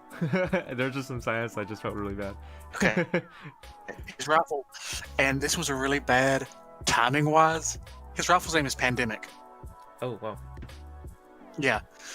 Didn't realize that this was going to happen when I named that. But it's meant to look decaying and rusted and everything like that because it's a show of sickness and For then sure. the two daggers he has by his side are called catlins. Catlins were surgery knives used in Civil War, and they're Okay. poisonous daggers. Got it. Yes. By the way, I'm gonna ask a really dumb question. Okay. Pestilence is god of disease. Horseman of sickness. Okay. And this person who has control of sickness is a germaphobe, which is ironic. Okay, cool. Go ahead. Yes. Actually, I have a that's his horseman flaw. It's called mysophobia. Okay. Okay. His name is Bartholomew Virus. I named him after the DM for all of our campaigns. His moniker on Twitch is Lieutenant Virus, and Pestilence is Lieutenant Bartholomew Virus. Got it. He said he saw the worst of the worst when it came to injuries. With this, he realized that he was terrified for infection, diseases, etc. That is, unless he can control it. If Pestilence has the blood or viscera of an enemy laid on him, or land on him, he must succeed a DC 15 Wisdom save, or on a fail, he casts Prestidigitation as a reaction, and his next action must be used to cast the Grotesque Grasp spell, which is a homebrew spell. It's basically a vampiric touch, but like poison damage instead of necrotic. Got it. Yes. Very cool. Let's see. By the way, what are the classes? He is a cleric warlock. Yeah, okay, that's what I figured. He's a pestilence cleric, reanimator warlock, so he can stitch stuff together. He can make like. Did you ever play ESO? No. Okay, never mind then. Oh, okay. That's actually a modern reference, so like, I had a chance. Okay, well, this is very cool. Nice. We'll moving on to the next one. Wow, you did all 5 of them. Yes, I did. So good. The next one is the mediator, I think. The short guy in the suit. It is. Okay. He is the one who speaks to the gods for the horsemen and vice versa. That is why he has the quill right under him, because it's what he uses to sign contracts, and it's also his weapon. Oh, Like is if he that what it clicks is? A quill? if he Okay. holds it a certain way or twists it, it turns into a staff. Ooh. Okay. Yes. He is a drunken monk, gambler, bard. So that's why he has a bottle of whiskey and a deck of cards. Right. Very cool. Yes. Very nice. So each of the horsemen have a great flaw. He is schizophrenic Why is that? What's the significance of that? because he has the voices of the gods in his head all the time. Got it. Yes. Damn. He's also a dwarf. And you mentioned dwarfs in your world are like the equivalent of like Asia kind of area. Yes. So there are 3 kingdoms in the of the dwarven race: the Black Phoenix, the Green Serpent, and the Silver Wolf. Which are like not in respective order, but Chinese, Japanese, Korean. You got that in the exact right order. I mean that's what I said in the exact respective order. Yeah. Yeah. That's hilarious. Yeah, that's pretty good. Very good. Okay. Yeah. Very good. I'm glad I remember a lot of the details. Oh yeah. Yeah. Okay. But Good. Stack gold behind? that's you can have it be whatever you want it to be. It's just it's whatever. Bag of testicles. Okay. Next one. It's famine. Famine. These are really good. These probably took a long time, huh? 30 minutes each. Yeah. Some good. So not investment. long at all. Oh, okay. That's not long. Okay. No. Because you did 5. Because if I painted each of them, it would have taken me at least 5 hours to do each. For sure. Yeah, it's so nice. So actually, these are all colored for you, huh? Man. Yeah. That's insane. How did you? Do you like have like a you use your cursor and you just click on it and it just like fills like a paint bucket? Yeah. Interesting. Okay. That's nice. Can you also like? I guess you can't like draw. No, specific because if I marks. could have, Pestilence would have had his trinket on his body. Pestilence has the trinket called, and I didn't mean to make a pun when I made it, but his trinket's called Plague Inc. You know, there was an app or a game called Plague Inc. for a Yeah. long time. Yeah. But he has a set of tattoos that like depict that world's version of the plagues of Egypt. Okay. And he can use it. He can empower them, and his next shot has a certain amount of necrotic damage added to it. Got it. Very cool. Okay, going back to famine. Oh, famine Give me is one like from second. the tribe. Go ahead. But yeah, Famine is a shifter, which is why he has the canid style eyes. Okay. I remember this And was the- from the that tribal group. Yes, Okay, he go is. Shifters in my world are Native American equivalent. Okay. You can see him wielding his 2 main weapons, Famine and Fortune. They are holy and infernal revolvers. Very cool. Yes. Then the pie, I didn't mean to make it a. Do you see the pie behind him? Yeah. It actually has his horseman flaw is famished.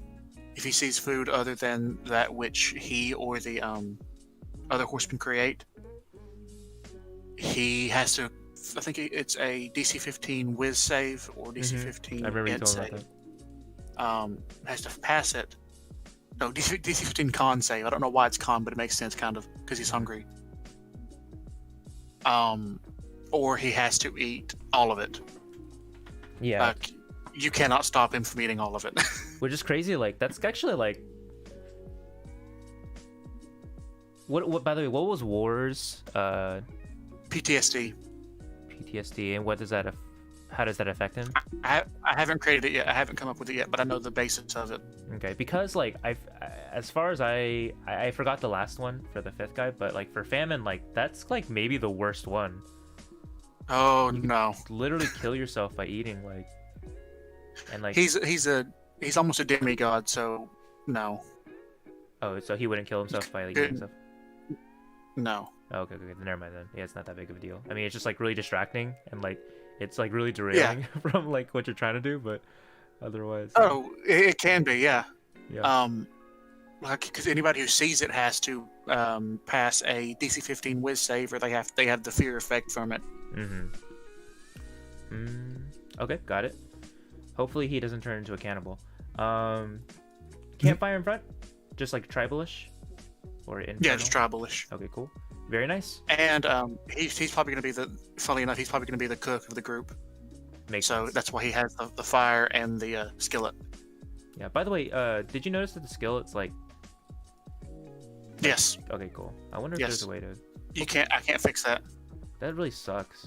Like, I hope Yep. they know to not do that whenever they print it out. Okay, cool. And last one coming in hot. It's death. Death. Oh, I'm excited for this one. Yes, and I know why you're excited for this one. Hell yeah. Look at that. God, is that a sniper? Yes, he is our sniper. He is the sniper of the group. Go ahead. So, death. He is a. Oh, I didn't tell you the classes of famine. Okay. Yeah. That's right. He is a artificer ranger. And an artificer. Is there like a cooking artificer or something? There is a phytomancer, which it's a part of. So, all of them use classes from old Gus's errata. It's a specific Unearthed Arcana that we use, that we've looked at in my D&D group. Sure. But there's one in the Heroes of the Universe module called Phytomancer, and it's a plant artificer. Okay. So I felt it fitting that it. Yeah. Makes sense. Yeah. Cool. But he's a swarm keeper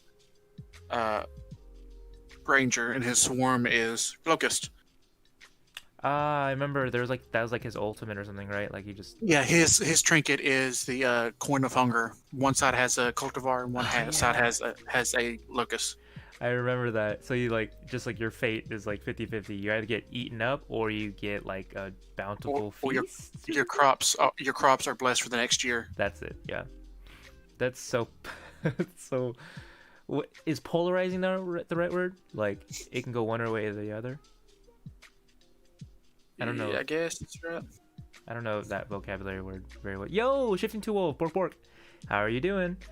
Shifting to Wolf, I'm down to look over one of your creatures right after this. We're looking over the minis that Dragon Craze made in Hero Forge, and they've actually added a lot of coloring and like other options to the website. So, and he's also telling me the storylines and reasons why he made some design choices. So we're doing that, and then we can go into...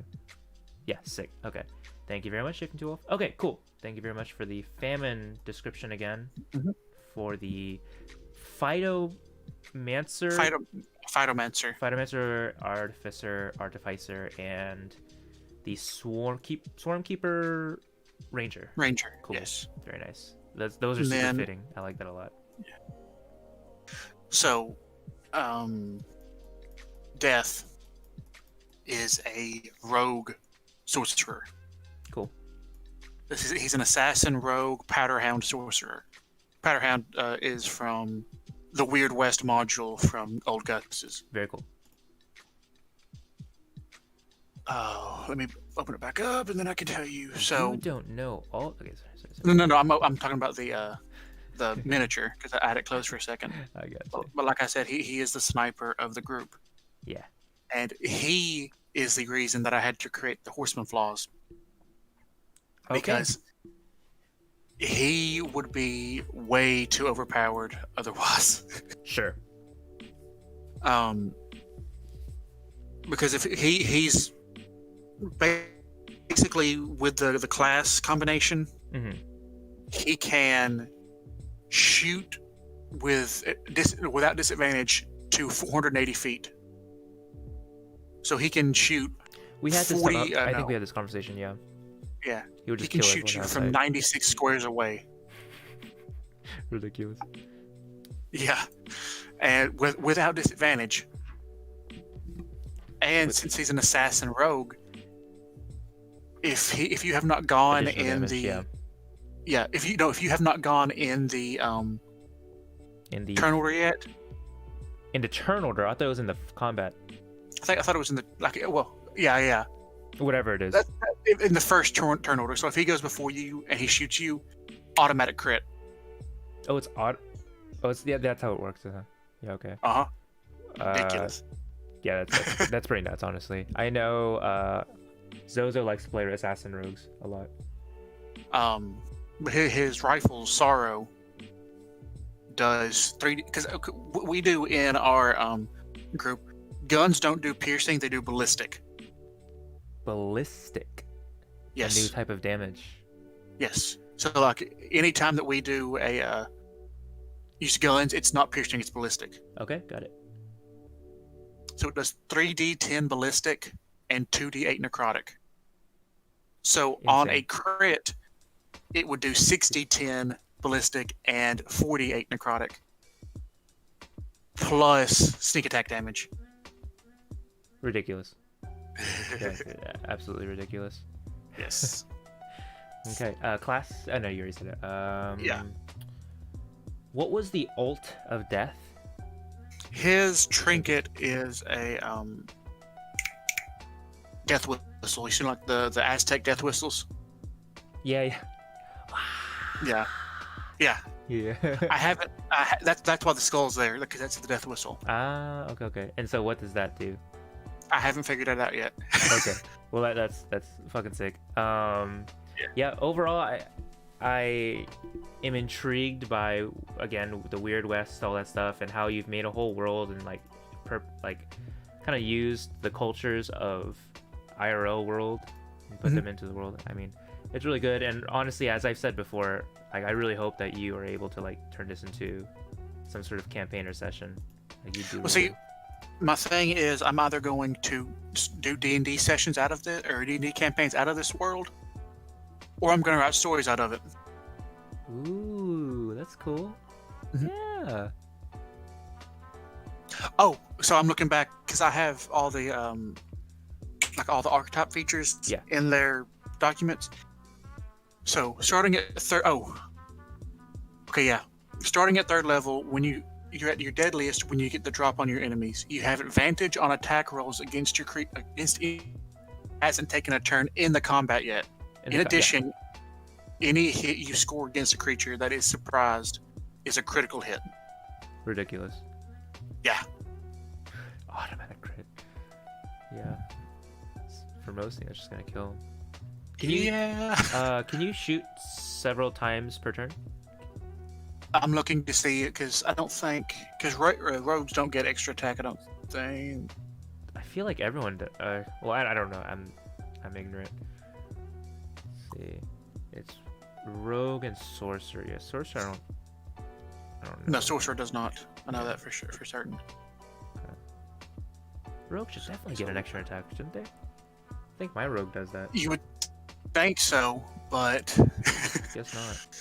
Not that I can see. Also, since he's an 11th level rogue, he gets a 66 sneak attack. 66? Oh, 6d6. Got it. I was like, what, you just add 66 damage? What the hell? No, 66. Yeah, 6d6, yeah. Then on a crit, 12d6. Oh, does that count? Yes. Crits count on sneak attack. Ridiculous. Yes. Yeah, that's insane. Now, do you see why I made him not so good in close combat? Yes. But his flaw... Okay. Are you a comic fan at all? Like, do you like comics? Japanese comics?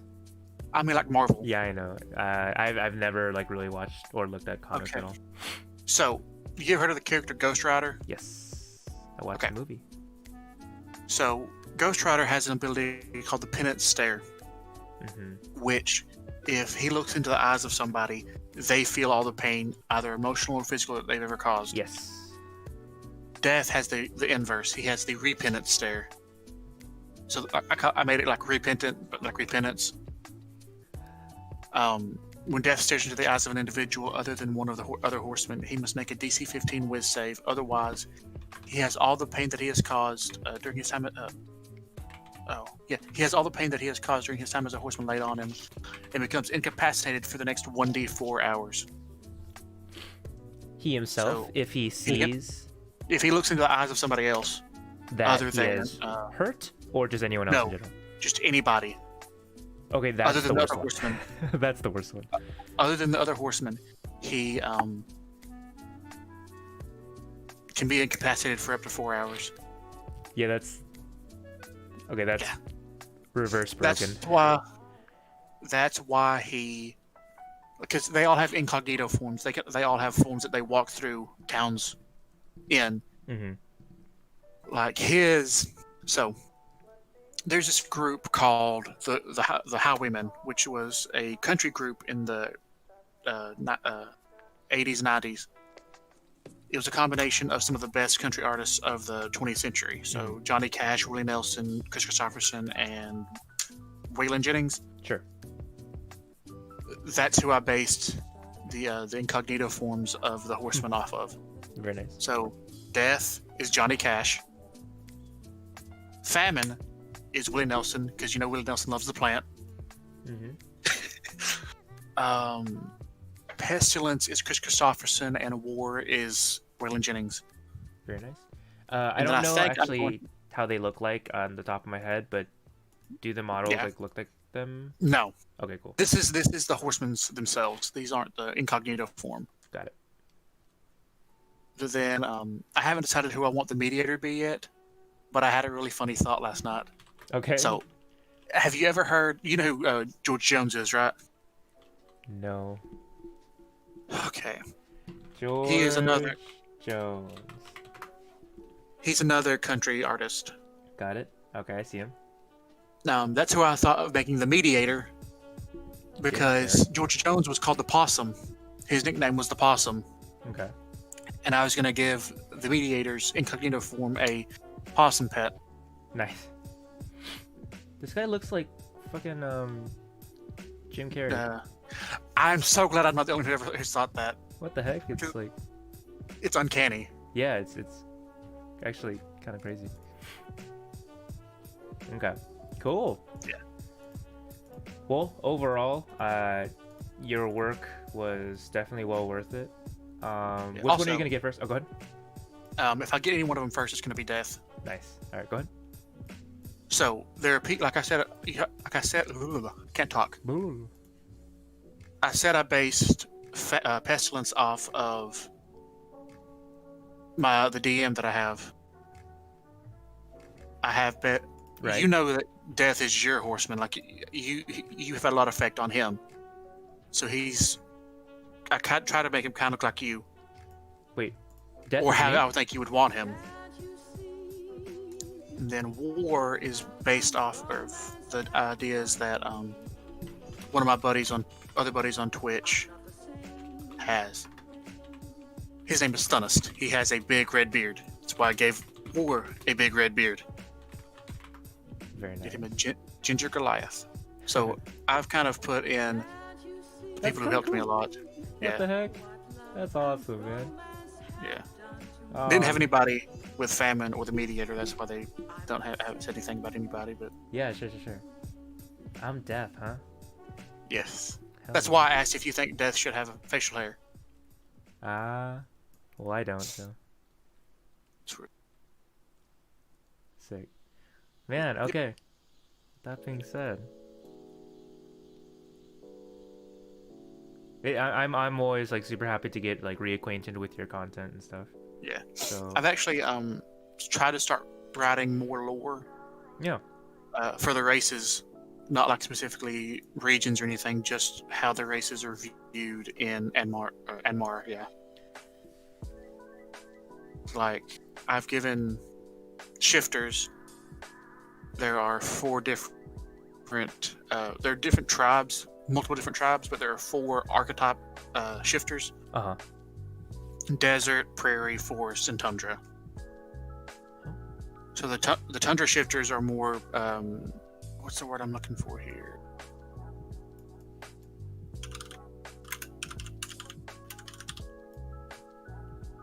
More like a bear. Got it. Yeah. Then the desert, I have some of them are more boar-like, some of them are more Cody-like. Yep, that's all I have so far. But I have, so the races that I have so far that I know I'm going to allow: Warforged, Shifter, Orc, Dwarf, Elf, and I count Elf and Drow as two different races. Oh, So cool. humans, yeah, because you saw that Death was a Drow. Mhm. Humans, Goliath, Tiefling, Asamar, Aarakocra, Halfling, Gnome, Furbolg, and Kobold. Those are all the races. That I'm going to be writing stuff up for. Yeah. Got it. Very cool. Very nice. All right, man. And I will. Go ahead. I will give you control of your stream back. No problem, dude. But thank you very much as always. And if, as always, I just want to give you the segue. Like, if you ever want to post content, I mean, you this is like your freaking home, dude. Like, you do whatever you want. If you want to like post stuff into Discord, always welcome as usual. Okay. Yeah. Awesome. Cool. With that being said, we're gonna go ahead and transition to shifting to Wolf's bestiary. We're gonna go down the list again. You know, I'm actually down if you want to stay in. Never mind. Okay, no, you are exited. Cool. Yeah, fuck me.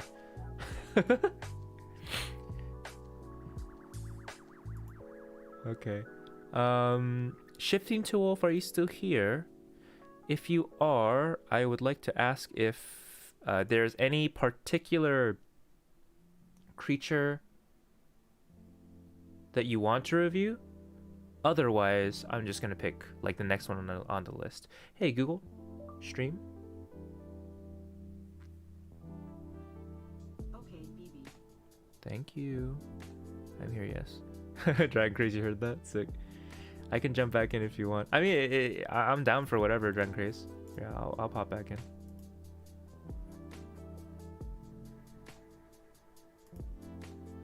You can pick whatever. Sweet. Alright, I'll just go to the next one on the list. So we got DnD. Where is your... I need to scroll up to get your list again. And all these people... Oh my god. Yo. Where is... There it is. Alright, we're going to the GM binder of Shifting to Wolf. Now, where are you saying this? Just... You have to scroll all the way up. Here, I'm gonna actually repost it. Give me a second. That might be a good idea. Yeah. Can I just... I should just pin it, honestly. Because I look at it so much.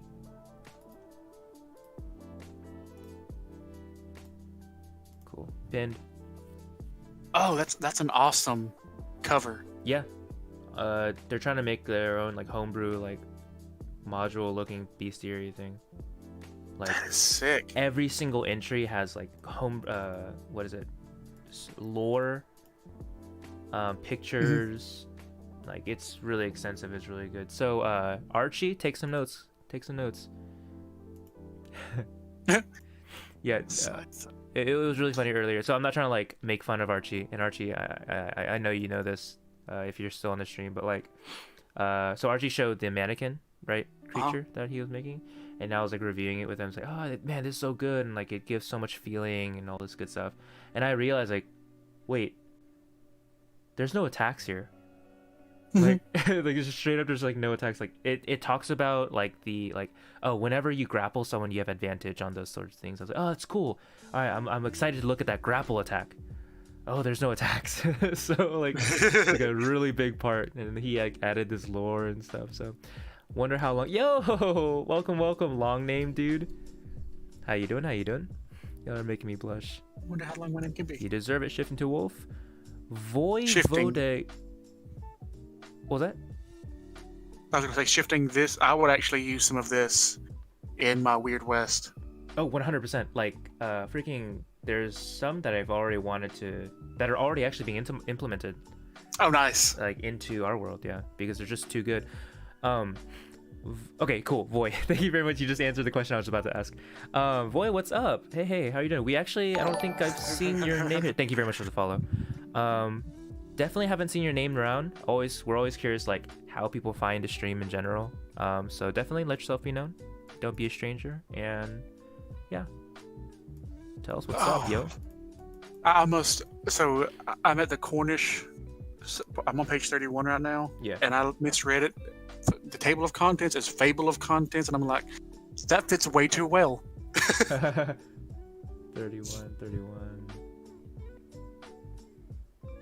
Table of contents. Cornish.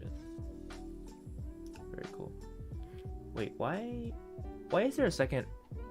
Because it's for the different. So like this is Cornish. The first one was Irish or Scottish, I think. Oh, cool. It's divided into. So yeah, it's okay. divided into the type of myth, I think. Interesting. Breton. Okay, got it. So last time I did Uncle, I think I did Black Dog as well. So which one of the black dogs did you finish though? Because there's 1, 2, 3, 4, 6 different. Oh, Black that's dogs. nice. Is the Church Grimm's here? Okay, I've done Church Grimm before. Church Grimm is actually in Orvos. Okay. Yeah. It was supposed to be a counter to people supposedly raising the dead illegally in cemeteries Neat. and stuff. Yeah, very neat. Have you seen Dorkly? Neat. Yeah, the fucking No. Sonic. No? Wait. Oh, the nature walk. Dorkly is a YouTube like shorts video. Yeah. And every time Sonic Yeah. comes on the screen, it's like neat.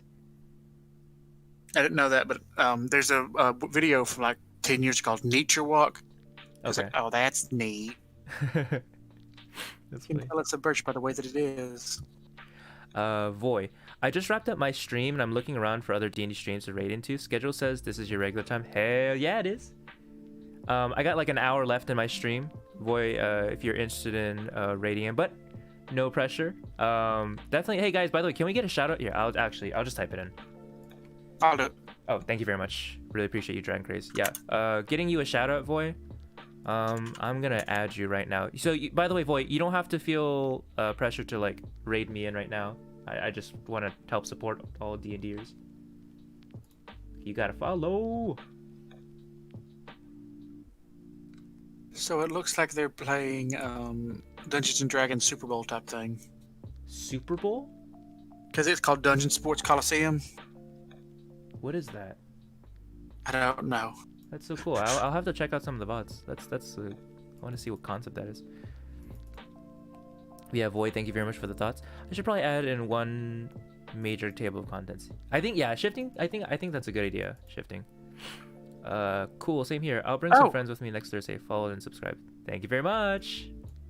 And subscribed. Yeah, my darned. Tuesday, Thursday games are all combat. Oh, that's so sick. We got another so we have a person in our community that's like made one single like huge extensive dungeon for 16 years of development, and literally all they do is like bring new groups into this same dungeon, and as groups like make changes and inevitably probably die or whatever, those changes have carried throughout the 16 years.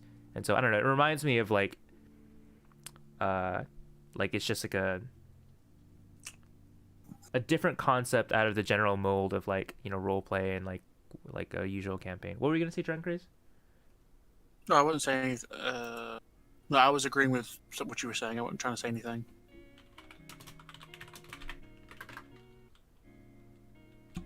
Sick. All right, let's go ahead and look at one of or several of the dogs. Black dog. Okay. And let's scroll in a little bit because eyesight maintenance. That's super cool. I'm working on something similar, but I hadn't thought to make it stateful. Interesting.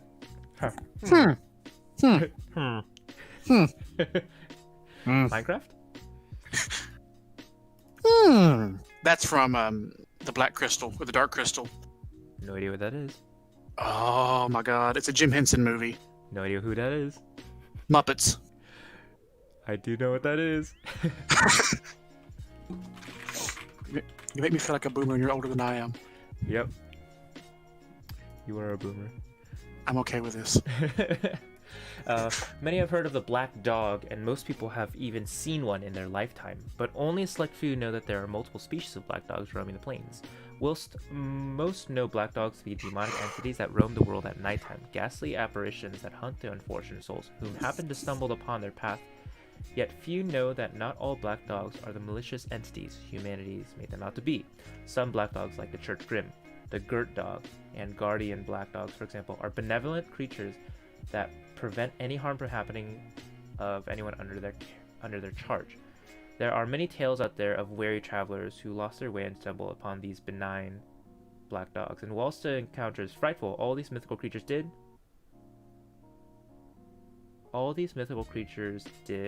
was guide these wandering souls back onto their path. Is there a comma that needs to be there? There's a comment that shouldn't be. Okay, cool. Yet, all black dogs share one common trait. Their sighting was seen as an omen of death. Even the presence of the benign black dogs spoke of a hidden danger to the person they appeared to. Read in chat. What? No dark crystal? Come on. Dude. Thank you, Voy. Y'all boomers. God. Yep. I have no idea. It's one of the creepiest but best puppet style movies. Really? Interesting. I mean, Netflix made a whole series about it recently. Huh. About Dark Crystal? Yeah. Huh. Interesting. Oh. Okay. It doesn't help the black dog's image knowing that these creatures are either undead or fiends. Some of the black dogs might be considered to be fae, but it is extremely rare. Rumor has it that some of these mythological creatures might even be shapeshifters who just happen to prefer their black dog shape. Undead, fae, or infernal fiend. Upon encounter with the black dog, there is no certain way of telling what variant is standing before you. Ooh. That is so That cool. would be terrifying. Yeah, like, so you don't know if it's gonna, like, fuck you up or hashtag not a boomer. Let's see. All their characteristics are unique and similar at the same time. Oh, that's so badass. The only thing to truly identify this particular creature is to observe what it does. Dude, this is like freaking Phasmophobia. Oh, shit. Yo. Wait, you know What? how I did the Phasmophobia one-shot for DnD? Yes. Which, that was such a good session. I wish I'd recorded that. You can totally just have a Phasmophobia second one shot with these black dogs. Mm-hmm. Holy shit. Yo, shifting. Do you know Phasmophobia? Like, are you familiar? I think I can do that with this, probably. This is so cool.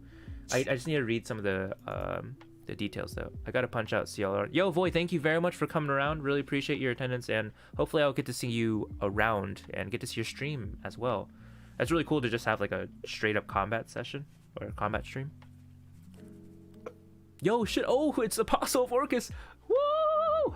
Yo, I've played it several times. Sick. Yeah, shifting. I was thinking, like, based on the description, just reading this little purple section, which, by the way, great design on, like,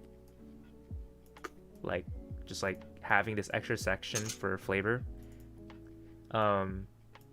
This makes me think that I can have, like, my second Phasmophobia one-shot thing with the black dogs. That's awesome. Okay. I will say, I like it because it's purple, and purple is my favorite color. Really? Yes. Cool. I didn't know that. I need to keep knowing that. The only way to truly identify this particular creature is to observe what it does. Does it approach to come to your aid, or is it rushing in for the kill? Yeah, I didn't want it to be just a wall of text. Yeah, cool. It's good texture. I mean, it looks like it would be like a legit module thing. Yeah. The different black dogs. The most famous black dogs have earned a personal name from the locals or a name that signifies where exactly these creatures can be found. In the case of the Church Grim. However, some black dogs are so elusive that they simply named after the general region they might appear in. Barghest. Isn't Barghest a normal creature? Like, that's already has, like, a stat block? Am I wrong about that? I'm looking right now. Yep, it's a large fiend. Okay, let's take a look at the shifting to wolf version of the Barghest. So, how was the event? Yo, Apostle of Orcus. So we actually postponed it because basically everyone was busy. Everyone was, like, basically not in attendance. So far, what I'm seeing is it's a lot beefier with really? shiftings. Ah, interesting. Scary. Creepy. Yeah, so Apostle, so we didn't have the DN discussions event because people were just busy. It's actually Apostle Focus for the past 2 weeks, people have been really busy, and so we had this talk like 2 times already on stream like discussing this. Basically, I'm gonna make some changes with the guild system and stuff, and we'll just postpone this event for like another time. Yeah, so we have more time. I'm gonna probably make it a survey instead of a debate, so that everyone can catch it off stream. I understand. Yep, no problem. Woe comes to those that hear the rattling of chains at night. While it is invisible, the Barghest loves to toy with its prey, being unseen but not unheard. They tend to prey on travelers on their own, villagers who roam the streets at night, or anyone weak enough to be deemed an easy meal. Its true form is that of a black dog with devilish red eyes and oversized teeth, yet it has been spotted in numerous different shapes, though all of them share the same red eyes. The poor souls who encounter a Barghest unprepared rarely ever live to tell the tale. A single mage has once tried performing a magical ritual in order to confront the Barghest, perhaps a desperate attempt to save the town. That night, the townsfolk heard nothing but infernal roars and inhuman screams, and come morning, a single mangled body of the mage was found, gross, covered in claw and bite marks, and the ground covered in a combination of blood and ashes. Invisible, not invulnerable. Even if the Barghest, this is so cool. Even if the Barghest is invisible, it releases a sulfuric ashy scent. That, combined with the gentle clanking of its cursed chains, can be enough to detect where it is. If you are in a room with wooden floors, your best bet is to look around for any scorch marks that would betray the Barghest's presence.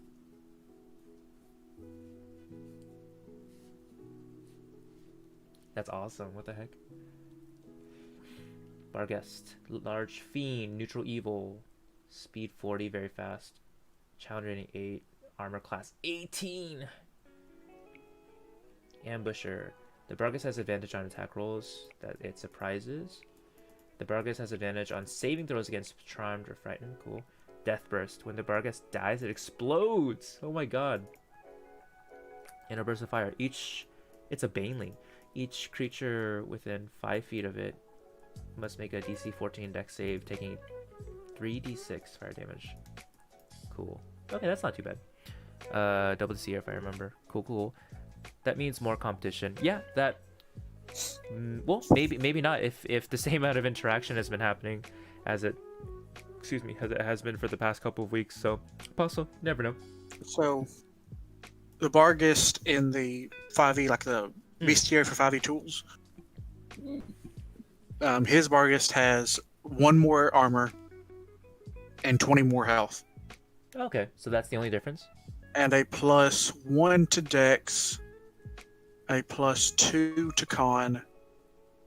So like Dex scores, not Dex modifiers. Okay. So his has a 16 Dex, a 16 Con, where this has a 15 Dex, 14 Con. Okay. He has an additional 1 to Int, and then he has a -2 to Charisma. Okay. But there's actually a lot more difference than I would have originally thought. Okay. But I will be right back. I gotta go run up to the store. Yeah, no problem. You got it. See you around. I'm gonna stay in the voice chat. I'll be back later. Sure, no problem. Charge. If the Barghest moves at least 20 feet towards a target when it hits with claw attack on the same turn, the target takes an extra. Oh, you can just knock them prone. Okay, this is kind of crazy. Chain whip. Target because it grappled. Wow. You got a lot of like combat tricks. I don't know what to call them, but yeah, this looks like a higher. Yep, that's exactly what was mentioned. Higher level Barghest. Yeah, I certainly don't want people to think anything was copy pasted. Definitely not. Invisibility. The Barghest magically turns invisible until it attacks or casts as well. You know, actually, shifting to Wolf, if you want, whenever we do another DN discussions like podcasty special on the stream, we should definitely get you on for like how you approach homebrewing. I think that'd be really cool. Maybe go through a little bit of your process. Maybe take like 15 minutes just to explain it, and we can have like a little bit of a conversation about it. Also, Bingo Bob, I really need to get you on the show as well. Like maybe we can talk about like how the presentation of D&D in general, because I know we were like very interested in that together. Yeah, I just want everyone on like at some point just so we can have some fun all together. Plus, like, so what I want to do is make, like, you know, like I was mentioning earlier with Larpstrong, right, and Dragon Craze, I want to get these D&D discussion podcasty conversations with everyone, be able to clip them or cut them up to put them on YouTube, right? And that'd be a really cool way to also showcase everyone else's channels as well. So I'm really excited about that for sure, to be able to maybe have the opportunity to like not only be able to make quality content, but also be able to help out all the friends and stuff. That'd be cool. Yeah, sure. At the moment, I'm having another health flare up, so I can't really be in voice, hence why I didn't offer up. Yeah, no problem shifting to Wolf. Whenever you feel like you're feeling good, like, I'll be prepared for it, for sure. That'd be cool. Bingo, that's awesome. Sick. Invisibility bar. The Bargus magically turns invisible until it attacks or casts a spell, or until a concentration ends. Cool. Very nice. Then we got a black shuck. Oh my god, and you have another picture. Hell yeah. This particular black dog is truly nasty. I want to just go through all the dogs, and I'm like super excited about the possibility of another Phasmo one shot. This particular black dog is truly nasty, as it has altered its form just enough to be confused with the more benevolent Guy Trash. Guy Trash? Jai Trash? Can you give me a pronunciation of that shifting? Thank you. Using its seemingly harmless form, it approaches wary travelers whom are under the impression that they have encountered a helpful guide, only to realize they were so horribly wrong when the black shuck aims for their throat. The origins of the creature are rather vague. Some assume that the black shuck is a failed experiment of the fiends, attempting to make the fabled Barghest more powerful than it already is, whilst not as imposing as its fiendish kin. The Barghest, this particular undead, is tricky and equally as powerful. Whoa.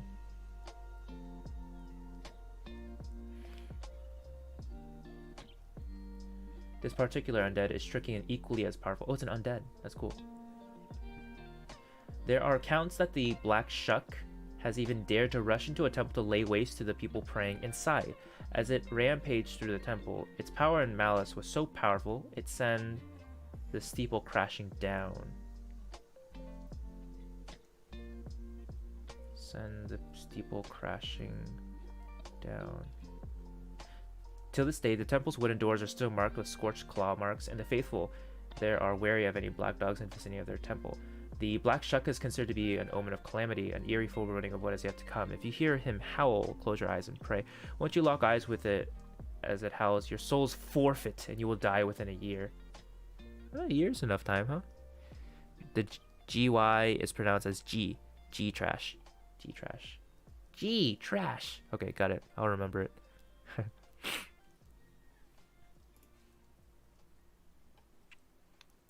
Okay, we got a post somewhere. General. Oh, Bungie broke it. Cool. Okay. By the way, I just want to say thank you to the whole community again for like, just being super kind in general with everyone else in the community. Within a year, that very day is also within a year. Oh. Nice. Well played. But yeah, I just want to like say thank y'all for being such a cool community. Just being super kind and like making it really easy for others to get integrated. You know, Apostle of Orcus, you've been like super kind with other people. Although there probably are ulterior motives for you as you want everyone to join Orcus's legion. But other than that, you know, there's seemingly genuine kindness coming from you. So I really appreciate that. Okay. Telepathy, cool. Challenge rating 8, armor class 16, 17. So this seems actually kind of weaker than the other Barghest. Okay, Ambusher again. Aversion to Radiant, takes Radiant damage as disadvantage attack rolls and ability to attacks. Okay, that's cool. Ethereal Jaunt, as a bonus action, the Black Shuck can magically shift from the material plane to the ethereal plane. Interesting. Dude, you can just blink? That's crazy. Keen hearing and smell. Okay, good. Spellcasting. Oh, spellcaster monsters are so difficult to deal with. Primal savagery. Okay, charm person. Hold person. Warding wind. Oh, warding wind. I think my players have this. Call lightning. Damn. Melts on dispel magic. Confusion elemental vein, and it has a bite attack. Okay, so it's like a caster. That's really cool. That's awesome. And we got the Church Grim, which I've already read. So we don't need to read this again. Basically, this is a dog that is like allocated. Its spirit is allocated to different graveyards to prevent necromantic spells or like reanimation from happening. And if it like, and it'll try. I think it like counter spells any types of magic like that. And if it catches you doing anything like that, then it will like hunt you down. But otherwise, they're like pretty docile, I believe. Yeah, thanks. Good answer. Oh, Orca shifting. You went above and beyond. Thank you. Dot, dot, dot. Yep, which is why I made it squishier. Yep, cool. The Bark is physically a physical brawler compared to the Black Chuck, who prefers a hit and run tactic. Very cool. I actually just want to reread Church Grim, but maybe I'll reread it after I finish all the rest of the other dogs. But this is really cool. I love it. Panicked. Oh, what a cool name. The panicked creature will drop anything that it is holding and will wait. Interesting. Will drop anything it is holding and will flee away from the source of their fear or nearby dangers in a random path. The creature cannot make any other action and takes a -2 on saving throws and checks. Wait. Is there a panicked thing in here? Oh, okay. Howl in it. Okay, cool. Okay, I got it. Cool. Guardian Black Dog. Wow, this looks so nice. Rare among the black dogs, these creatures aren't an omen of death, nor are they the cause of it. Instead, they seem to be drawn to those who are innocent, those that are lost or in danger. While they look like the average black dog, these fey beings simply seek to find lost souls and set them on the path once more. Their origin lays in their ancestry. These loyal creatures are descendants of the Church Grim and haven't been designated to a graveyard. Instead, they are roaming the world freely. Their natural urge to guard and protect the guiding them to the one they can do, help the people. While it might be daunting to accept one of these massive beasts as a temporary guide, they mean no harm. They have an uncanny ability to sense evil and will try their best to protect anyone from these vile beings. One of the stories recount of a merchant being traveling through the forest at dusk, trying to make it to town before nightfall settled in. As it grew darker, the man startled when a large black dog seemed to apparate beside him. Despite its size, the beast reacted friendly to the man and guided him out of the forest and all the way to town. After the merchant had stayed the night there and headed back out in the morning, he was surprised to see the black dog waiting for him at the village's edge. For the next few years, the people entered the forest. They all spoke of a gentle guardian that led them safely through the dangers of the woods, until one day the merchant arrived looking around unexpectedly for his guardian, but it never came. When he arrived in town, curiously ate at him. When he arrived in town, curiously ate at him. Got one little thing to change, shifting. I'm usually a kind individual in general, but if Orcus is involved, I can always grant the referential BRB 20 minutes. Yep, no problem. Apostle Orcus, you always leave like exactly for 20 minutes. I wonder why that is. Panicked is a status effect that Church Grim can do. Yep, cool. I got a little piece that together eventually. Curiosity, not curiously. When he arrived, curiously ate at him. Curiously ate at him? Oh, curiosity. Oh, got it. Read.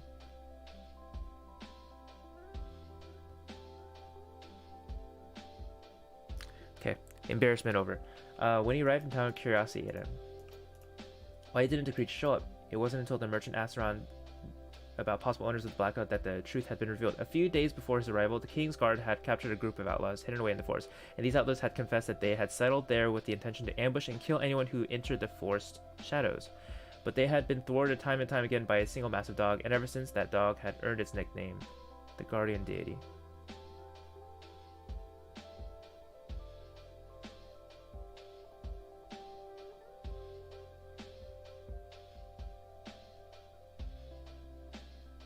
Wait, I don't understand this story. And this is just me probably being stupid. Yeah, I'm good. So the truth of why the black dog, the guardian black dog, disappeared was because there were new guardians all of a sudden? Or was it killed by the guards? What's the meaning of the story?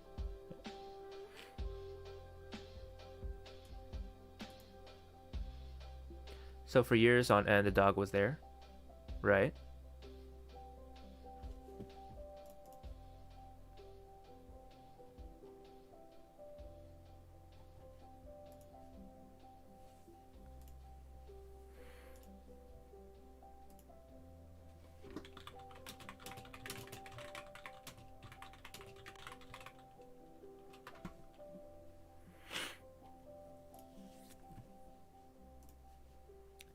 The reason why the Guardian Black Dog was there at the beginning was because it sensed the outlaws' murderous intent. But once the guards got rid of the outlaws, the forest was safe, so it left to find new dangers. Got it. Cool. Very nice. Let's look at the Black Dog. Challenge rating 8 as well. Armor class 17 and hit points. So it has way more hit points than the other two, I believe, but the armor class is in between them. So, yeah, overall more powerful in that regard. Tanky. Good. Wait, damage vulnerable. Okay, yeah. Resistance. Okay, ethereal jaunt. Cool. It can blink in and out of existence. Freedom of movement. Ignores difficult terrain.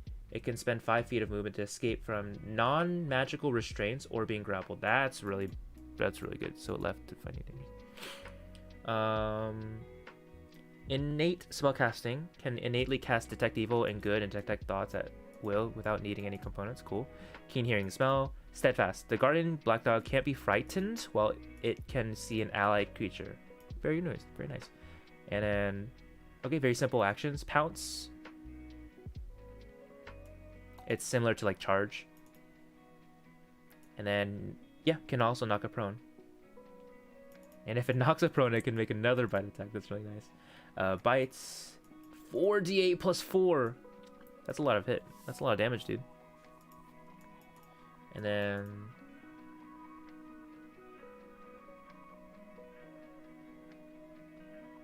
okay, so the ideal thing is to keep doing pounce as many times as you can. But if you miss the pounce, then you miss out on some damage. The consistent move is to just keep biting. Got it. This is Homebrew? Yeah, this is all Homebrew. This is all made by Shifting to Wolf.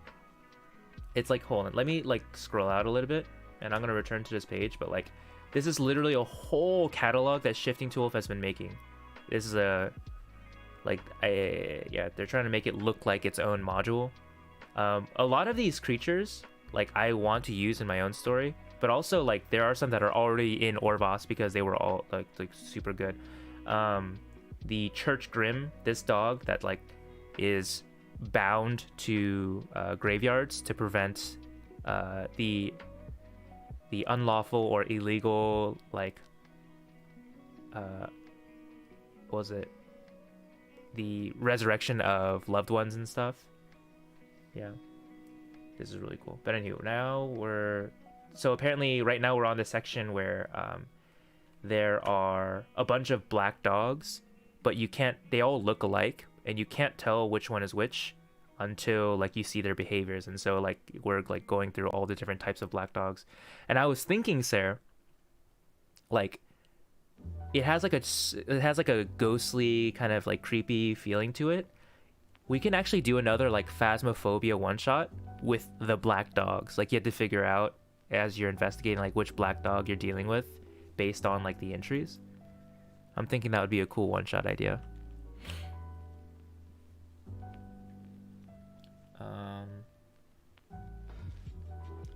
G-Trash.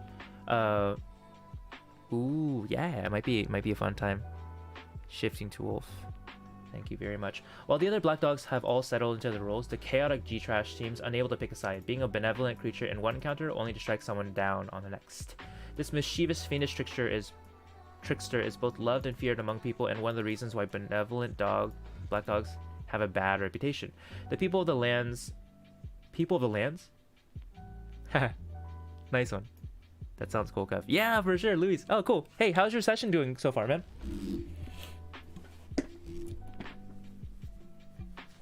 Yeah, so if you want to be in the second Phasmophobia one shot, you know, definitely let us know. Okay. But cameo. The people of the land breathe out a sigh of relief when they spot the G-Trash in its black dog shit.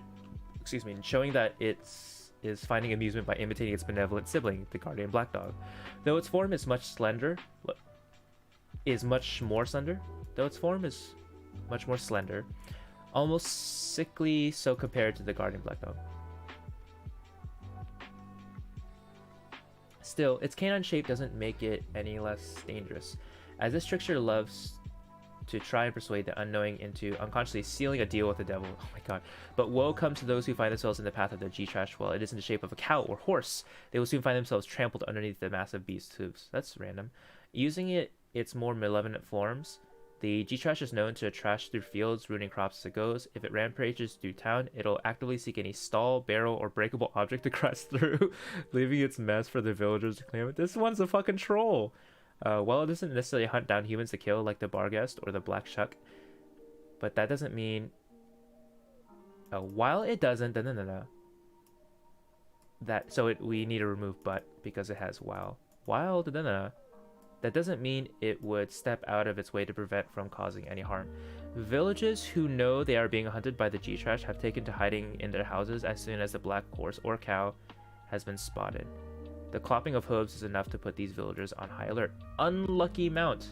Dude, it's really cool. Everyone who's looking at like the cool content of Shifting to Wolf, like not only does the Shifting to Wolf have like really cool lore attached to each and every single stat block, but also there's pictures, and there's sometimes like these purple little squares that have like kind of commentary on the site. It's really good building of this book. We done now. Insurgent Principality. Yeah, as long as it's at a time I can do, I'd love to. Ooh, kill him. It's should be a cool investigation. But actually, so Insurgent Principality, it seems like I have this feeling that you and Paul are like these really seasoned individuals. I'm like kind of scared to DM for y'all. To be honest, because like I don't know if you've seen my DMing sessions, yeah, but that's how I DM, and so I wonder if you would enjoy that. But anyway, cool. Unlucky mount. Travelers who have a black horse better be warned when they travel through a town that is victim of the G-Trash pranks. Villagers don't take lightly to the presence of a black horse, or a cow for that matter, and will treat the owners of such with superstitious distrust. Best to keep your mount out of town, or keep them saddled, as the G-Trash is unable to carry anything on its back. Oh, interesting. Otherwise, the villagers might seek... That's so cool. You've actually, like, inadvertently added, like, some clues that will add to, like, the investigation, like, Phasmophobia-style investigation. And fun fact, English is my native tongue. Excuse me for my grammar mistakes. What? Wait. How is English not your native language and, like, you're, like, writing so brilliantly? Your writing is really nice. I didn't mean to be, like, a dick, like, being, like, a grammar Nazi at all. I've seen a bit. Yeah, so definitely if you're still down despite, you know, my DMing style and my DMing attempts, then yeah, I'm down for it. Pattycom, be afraid. Be very afraid. Sick. Alright, continue on. Otherwise, the villagers might seek to try and rid their town of the assumed G-Trash by slaying your mount where it stands. That's really scary. Cunning actions. On each of its turns, the G-Trash will use a bonus action to... Can use the bonus action to dash, disengage, hide. Okay. Very speedy. Like a trickster. Less... So, high AC, very little HP, relatively. Ephemeral. Cool. Okay. Wear or carry anything. Can blink out of existence. Good hearing and smell. Limited magic immunity. The G-Trash can't be affected or detected by spells of 4th level or lower unless it wishes to be. It has advantage on saving throws against all other spells and magical effects. Holy shit.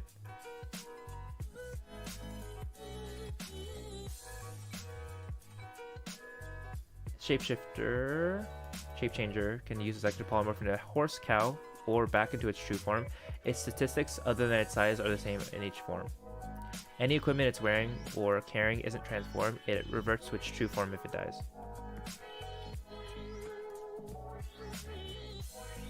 But it can't carry anything, right?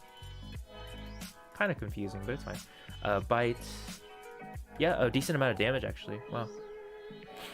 Anyone encountering the G-Trash in its canine shape is at risk of being persuaded into sealing a deal, either by promising safe passage through their forest, proposing a variety of services it could provide, or more. However, it would be foolish to do so, as the G-Trash will gladly accept the mortal's soul as payment for its services. Just like devils, the G-Trash can't lie whilst making its contract, nor can it go back on its word. Whilst itself cannot While itself cannot produce a physical contract, its devil owner can. When a contract is being made, the devil still safely within 9 hells can hear the stipulations of said contract and provide the rules of payment and punishment if the contract were to be broken. While the procuring of souls doesn't directly benefit the G-Trash, it does benefit its master and thus providing a better standing to itself. We got another one, Yethhound. Reading chat, guys.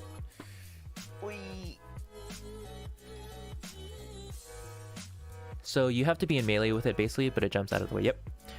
I'll need to remove that. Uncertain Principality. I've played tabletop RPGs for like 11 to 14 years, depending on how you count the time. I didn't have a group, but I realized that a variety of styles is better than just people striving to play the game the same correct way. I appreciate that, not just because for my own confidence, but just also it's kind of like refreshing. I think overall a culture that is like understanding in that way would make a lot of people like, how do I say, break into D&D more easily. Thank you for that, Louise. Or Lewis. I salute you. Good character.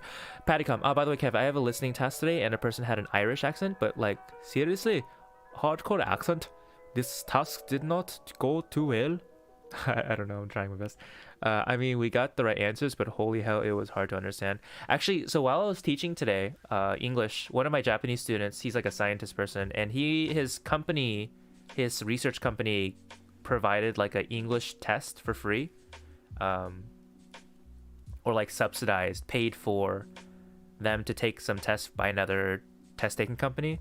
And he said it was like by a kind of British English style test, so he couldn't listen or understand a lot of it because it wasn't like the type of English accent that he understood. Yeah, I understand that like various accents can be so difficult to interpret, to be sure.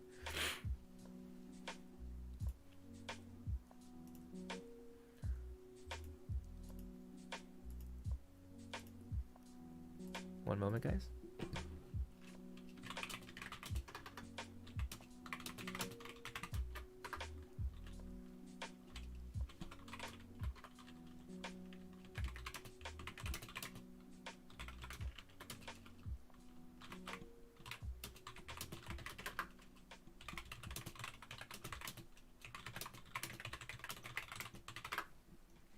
Okay.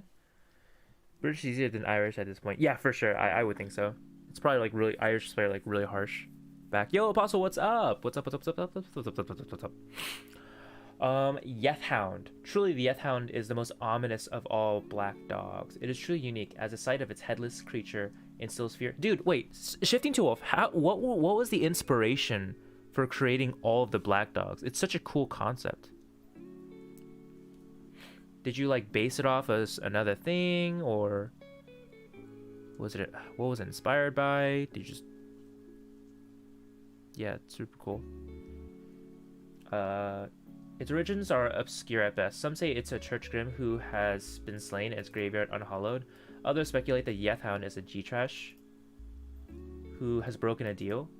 Nevertheless, many people refuse to believe it exists. Sightings of Yethhounds are few and far between, as this creature is the rarest of black dogs. Encountering one is considered to be a curse, as it is one omen of imminent death. Quite like the blink dog, the Yethhound blinks in and out of existence, startling travelers on abandoned roads. Nobody knows how exactly the Yethhound knows where it is going or what it is looking for, but those who have seen it never live to tell the tale. The Yethhound is often first heard before it is seen. Its bone-chilling and pitiful howling of agony are said to kill any canine that can hear its ominous call. To humans, the horrible sounds combined with the erratic blinks as it lopes across the floor instills fear into anyone who looks directly at it. Wait, is there no head? Hunters who have heard of the Yethhound's approach will need to lock their hunting dogs in a soundproof room for fear of losing their entire pack from a single cry. Farmers both fear and hate the Yethhound the most, for its cursed paws will blight the land that it treads, leaving a very noticeable trail that is unique to the Yethhound. While it isn't malicious by nature, the superstition and bad luck that follows wherever the Yethhound travels makes it a creature best to be avoided. Shifting of all creatures in here are all actual Celtic myths, and according to the lore, all these creatures fall under Black Dog. Yeah, it's a headless hound. Wow, okay. So basically what you're saying is you have exercised no creativity whatsoever, and you have stolen. I'm just kidding. No, this is really cool though. So what did you have to end up doing? So you had to make the stat blocks for each of these. Let's see. Were there any aspects of all these dogs that you had to kind of like make up just to make it fit with the flavor, or are the myths very like on the nose with the material that you were able to put in? Well, when you put it that way. No, I'm just kidding. I'm sorry. Hunters over the farmers both fear and hate the Yethound the most, for its cursed paws will blight the land it treads, leaving a very noticeable trail that is unique to the Yethound. While it isn't malicious by nature, the superstition and bad luck that follows wherever the Yethound travels makes it a creature best to be avoided. Unmentionable horror. The horrific visage of a headless dog frightens those that can see its head, or lack thereof. Those that attempt to discern whether or not the Yethound Hound has eyes will realize the horrifying truth of the common saying. If you gaze long into the abyss will gaze back into you. Oh, I know this saying. Yep. I had to make the stat blocks for all of them and build the lore, especially where myths where they were like, this is a creature. Oh, there were many where I got little to no information about the creature. That's amazing. Cool creativity. Apostle Vorkus, you know the worshipping hand is always looking to expand friendly relations with guilds as capable of yourself, Shifty Wolf. I wonder if you'll ever dabble in Orcus Homebrew. I mean, Orcus, it's so good. Okay, Yethound. It's a large undead, parentheses fey. Can you explain this a little bit? Undead, parentheses fey? Normal speed, low. Oh, it's very, very squishy. Lowest natural armor, and on the low side of hit points, as far as comparison to what we've seen thus far. Undead fortitude. If damage reduces the Yethound to 0 hit points, it must make a Constitution saving throw. Unless damage is radiant or from a critical hit. On success. Oh wow, it just keeps living until it gets hit by. Unless if it fails its save, or if it gets hit by radiant or a critical hit. Very cool. If it was alive, it was fey. Now it's undead. Now it's both. Very cool. Turn resistance. The Yethound has advantage on saving those that affect against any effects that turns undead. Ah, got it. Fear aura. Cool. Blighted touch. Cool. Teleport.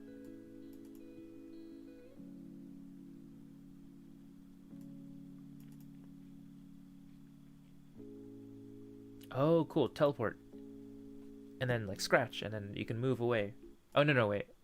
Action. So oh no, that's right. You can teleport, make an attack, and then run away, or like run to someone, attack, and then teleport, blink off. Innate spellcasting. The Yethound's innate spellcasting ability is Wisdom. It can innately cast the following spells: Chill Touch, Firebolt, Toll the Dead, Chromatic Orb, Crown of Madness, Hold Person, Banishment, Blight, Curse Claw, Necrotic. Let's see, +6, 68. Okay, so actually, it's like a glass cannon sort of. So not only does it have like pretty good utility in itself and spells, but also hits like a truck, but it's quite squishy and doesn't have as much movement as its other counterparts. Boogle Gnaws. Yep. Bugle? Soft footsteps in the night, a rustling in the shrubbery, and a quick movement between the trees is all that most folk will see of the Boogle Gnaws. This secluded fey-like creature roams the woods predominantly at night, hiding itself from view. As the last of its kin, the Boogle Gnaws is rarely noticed, as it makes a great effort to conceal itself. Its shy nature isn't out of fear, but rather born out of necessity. Nobody knows if this poor creature has been cursed, had a horrific accident, or was simply born the way it is, but its appearance is so horrible to most that woodland creatures flee from it upon sighting. In an attempt not to spook the local wildlife or any unsuspecting travelers, the Boogle Gnaws will call out ahead, making sure to alert the forest and its inhabitants of its arrival. When it notices the presence of any humanoids in its forest, it will do its best to be as loud as possible, calling out in an attempt to warn people and send them back home.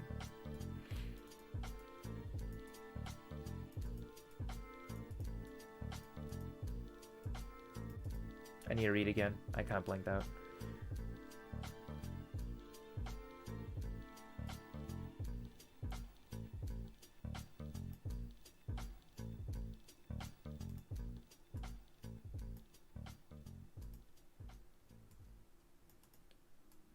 Okay, cool. Got it.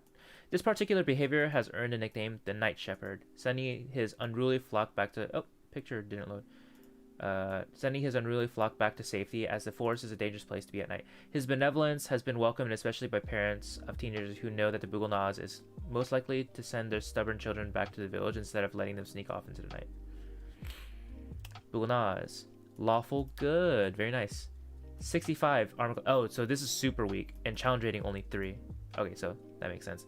Buglenaz. Stealth. Immutable form is immune to any spell that would alter its form. Speak with plants and beasts. Quarterstaff. Wait, I'm confused. Oh, are we not in dogs anymore?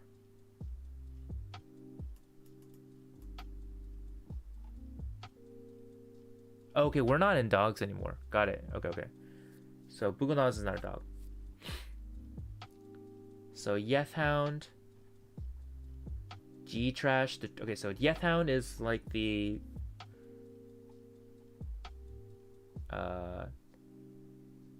glass cannon.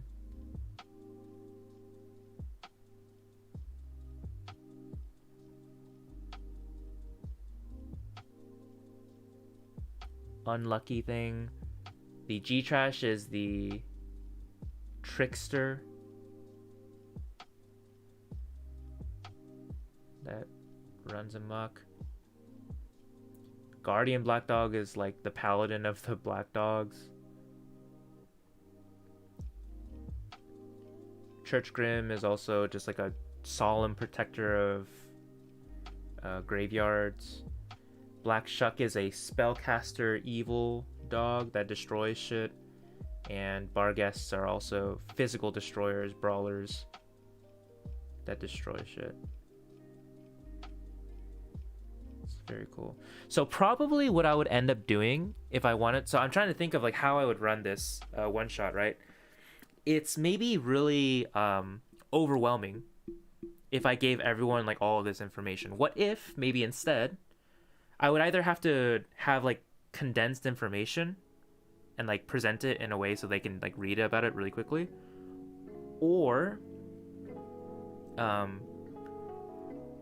have one person be like a specialist, and I ask each person to like read upon one like and I'll like assign it one of the black dogs, and they have like their own backstory of why they know about this particular black dog.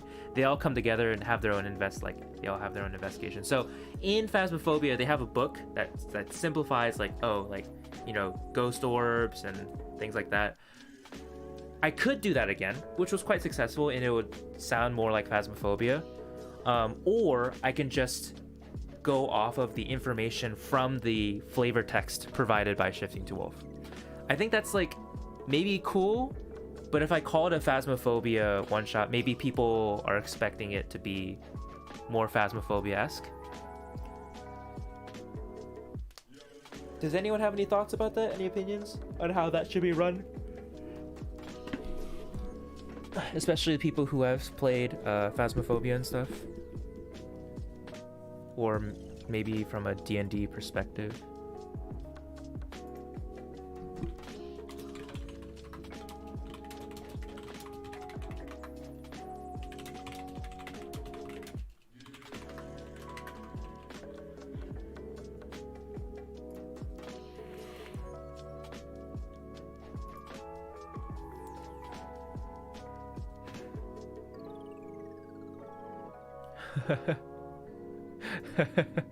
Trash Kaiser, that's awesome.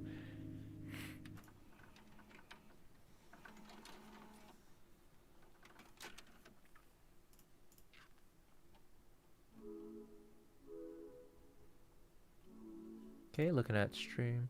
I mean, it's up to you. You could give locations that could be a hint or could speak against it. One shot? Are we having a one shot Sunday? No, we're not having a one shot Sunday. We're probably just gonna have a random day. Maybe I'll just work on videos or something. I'm not sure. I'll see. But it's definitely not D&D related. I'm just saying, like, for a future like, this is basically inspired another one shot, and we're probably gonna do a secondary Phasmophobia one shot because we just read this cool content by Shifting to Wolf. Depending on the party's investigation beforehand, they could learn some behavior traits of the Black Dove before they encounter it. Okay. Sure. You could give locations that could be a hint. Okay. So by the way, what are you trying to accomplish by giving clues before the session starts, just to like to condense or simplify the information, or to reduce the information that they need to know on the fly? Like talk to villagers, look for tracks and such.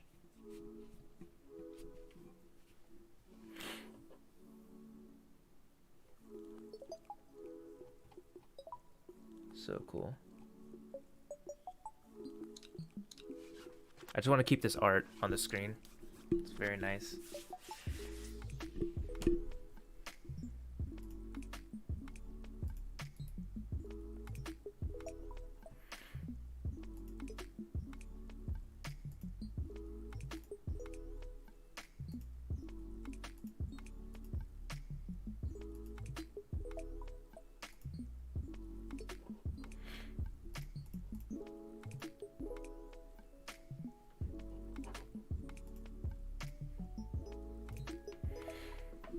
We finally learned the fate of Andrew Winslow.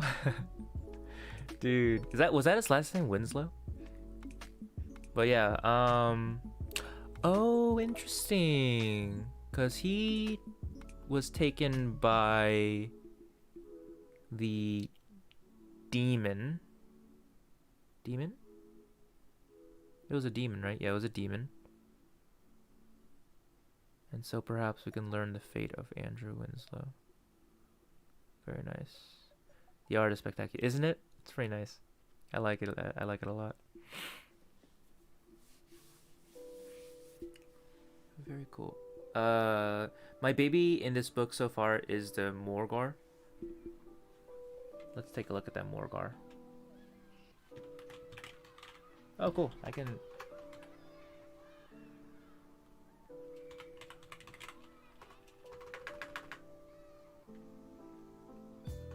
Oh, sea serpents, right. Not sea serpents, just serpents, right? I think we reviewed Morgars, right? Jeez. Yeah, Andrew Winslow is presumed dead at the moment. Yep. Presumed dead. Dude, that I love the size scale, man. So terrifying. It reminds me of that. Oh, dragons. Okay, cool. It reminds me of the scene from. I watched the highlight. Y'all know what I'm getting at, right? That freaking huge snake, world snake. Is that what it's called? World lizard, world snake. I don't know. What's that game? Freaking, not Thor. God of War. Yeah, cool. Yeah, that's huge scale of like a creature was kind of like insane to me. I wrote the size of the great worm in its lore. Nice. The world serpent, Jormung. Yeah. Nice. Thank you. This is a nice picture. Very nice. Okay, going back to the picture.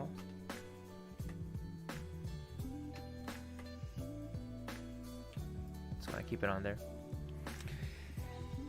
Man, Shifting to Wolf, your content's always so good. Damn. It's always such a nice read to take a look at all of the lore. Like everything just like matches so perfectly, intertwines quite well. Like I wish there was a way that you could get rewarded for this type of content. Cuz you all the work, like it's really well made. People could literally make one-shots for like most of these things. The way that you demonstrate or write the wording and the lore and the backstories. I'll be happy when I can add in the Fear Gorda and the Curse table. Oh yeah. Yeah, I remember we talked about that. Fear the World Lizard. May its size utterly astound you. Yeah, okay, I fucked up on that one. Okay. I'm gonna go ahead and start looking for someone to raid. We're just gonna start closing out stream now. I think we've basically exhausted all of our content for today.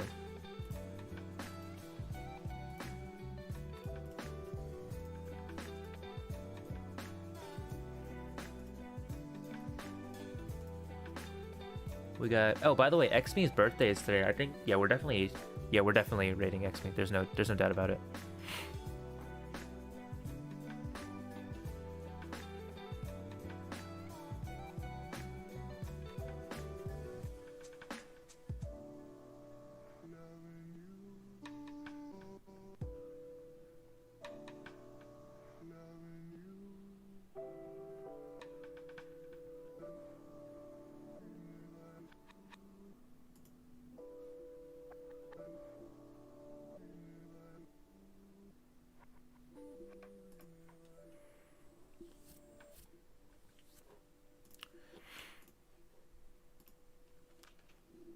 You never run out of content, Kev.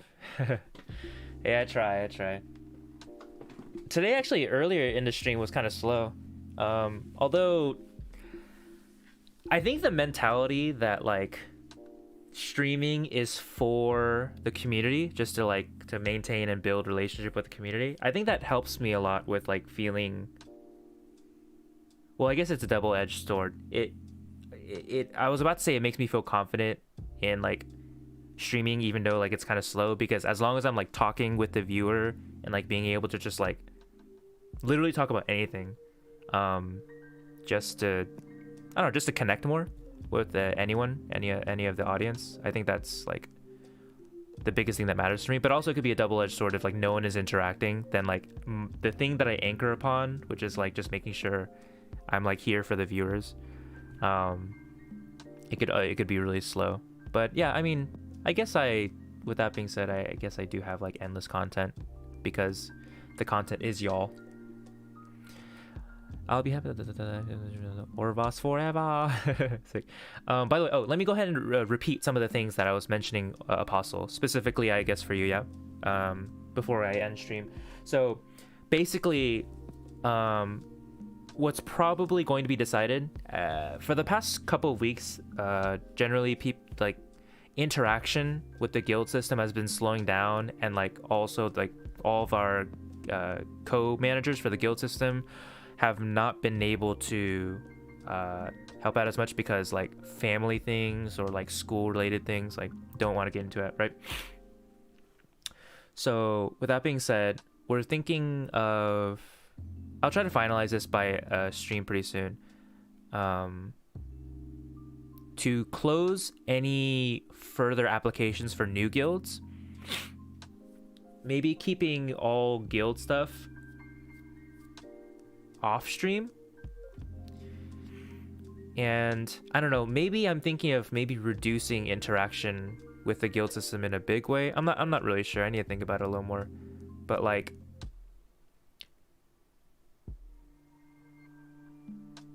or maybe like freezing the guild system until like everyone's like less busy, but I don't know when exactly that would be. Yo, Cody KP, what's up? As we always say in this stream, we always wonder how people find our stream or what interests them to click on our stream in general. So definitely let yourself be known. Don't be a stranger. We're always welcoming and supportive to everyone. I'm gonna send you some welcoming emotes. Yeah, what's up? I've been doing a project. Is it alright if I put a link in for my survey? Depends on what the link project thing is, because I don't want to like send a virus to everyone. Honestly, if I were to be honest, Cody, I do feel a little uncomfortable about it. If you can give a little more information, it might tip the scales, but I'm kind of leaning towards no. And I'm sorry about that. No offense, though. Just like I need to think for the safety of everyone.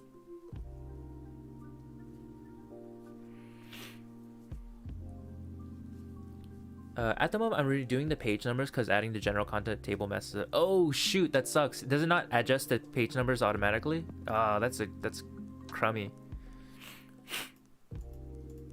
Right, not many get the view count you do. Though. Oh, sorry, Apostle, what were you saying about the view count? What were you responding to? Sorry, I just messed up. Esports, that's all right. Oh, cool, esports. Do you want to talk about it a little bit? We have a little. I'm actually ending stream right now, but if you want to talk about it a little bit, maybe we can get that survey out. There we go, updated it. If you refresh, you should be able to see the main table of contents at the beginning. Oh, sick! You just did that just now? Excellent work. You are astounding.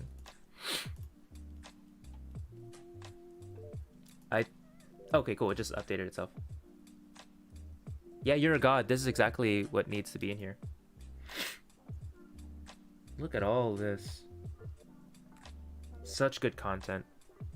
Absolutely great content. Page numbers are all done manually. Ugh, that's gross. But crazy that you did it. Did you spend like this entire hour basically doing that after I made that comment? But yeah, going back to the discussion, Apostle Vorkus. Yeah, so there's a lot of thought going into it in terms of the guild system, but like for sure, no matter what happens, we're going to continue the story. All of the guilds that are already in it will still have a place in, like, you know, taking control and like making an impact on the world and stuff, because we're already in it. But maybe there might be some shifting of how everything's done in order to reduce the workload.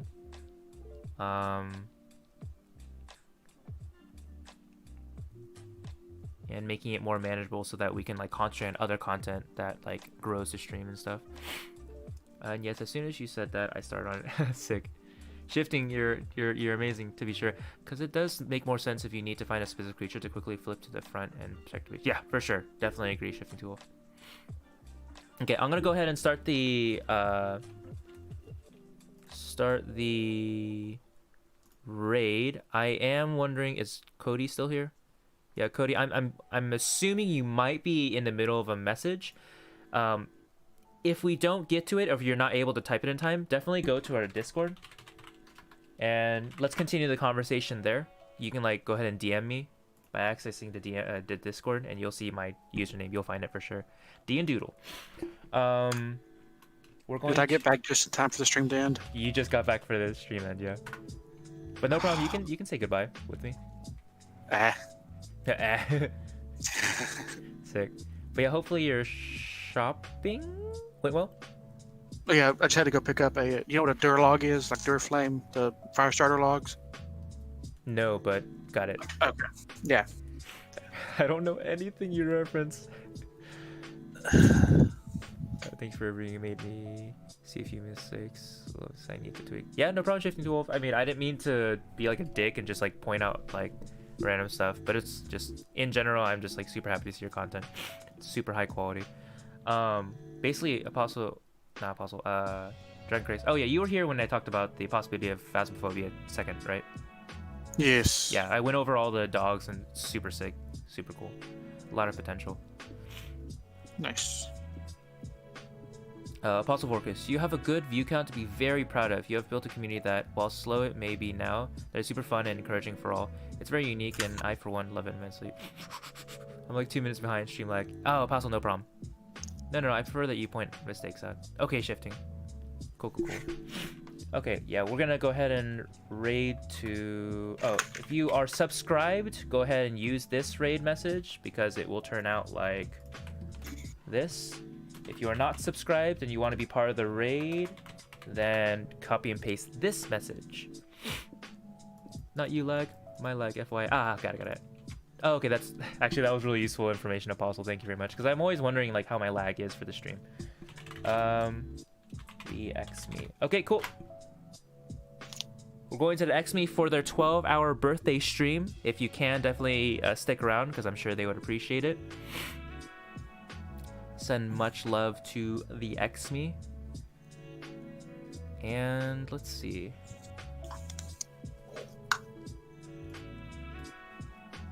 Anything else about today?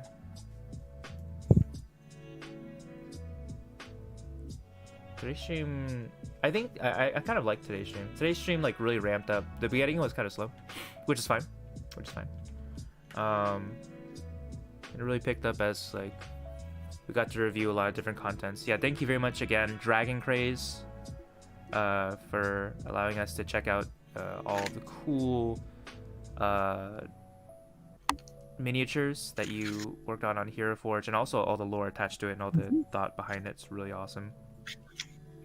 Thank you, Shifting to Wolf, again for your content. Thank you everyone else for like chatting it up and keeping the chat really engaged and stuff, being kind to all the new community members. We got a few new people followed and joining the Discord server.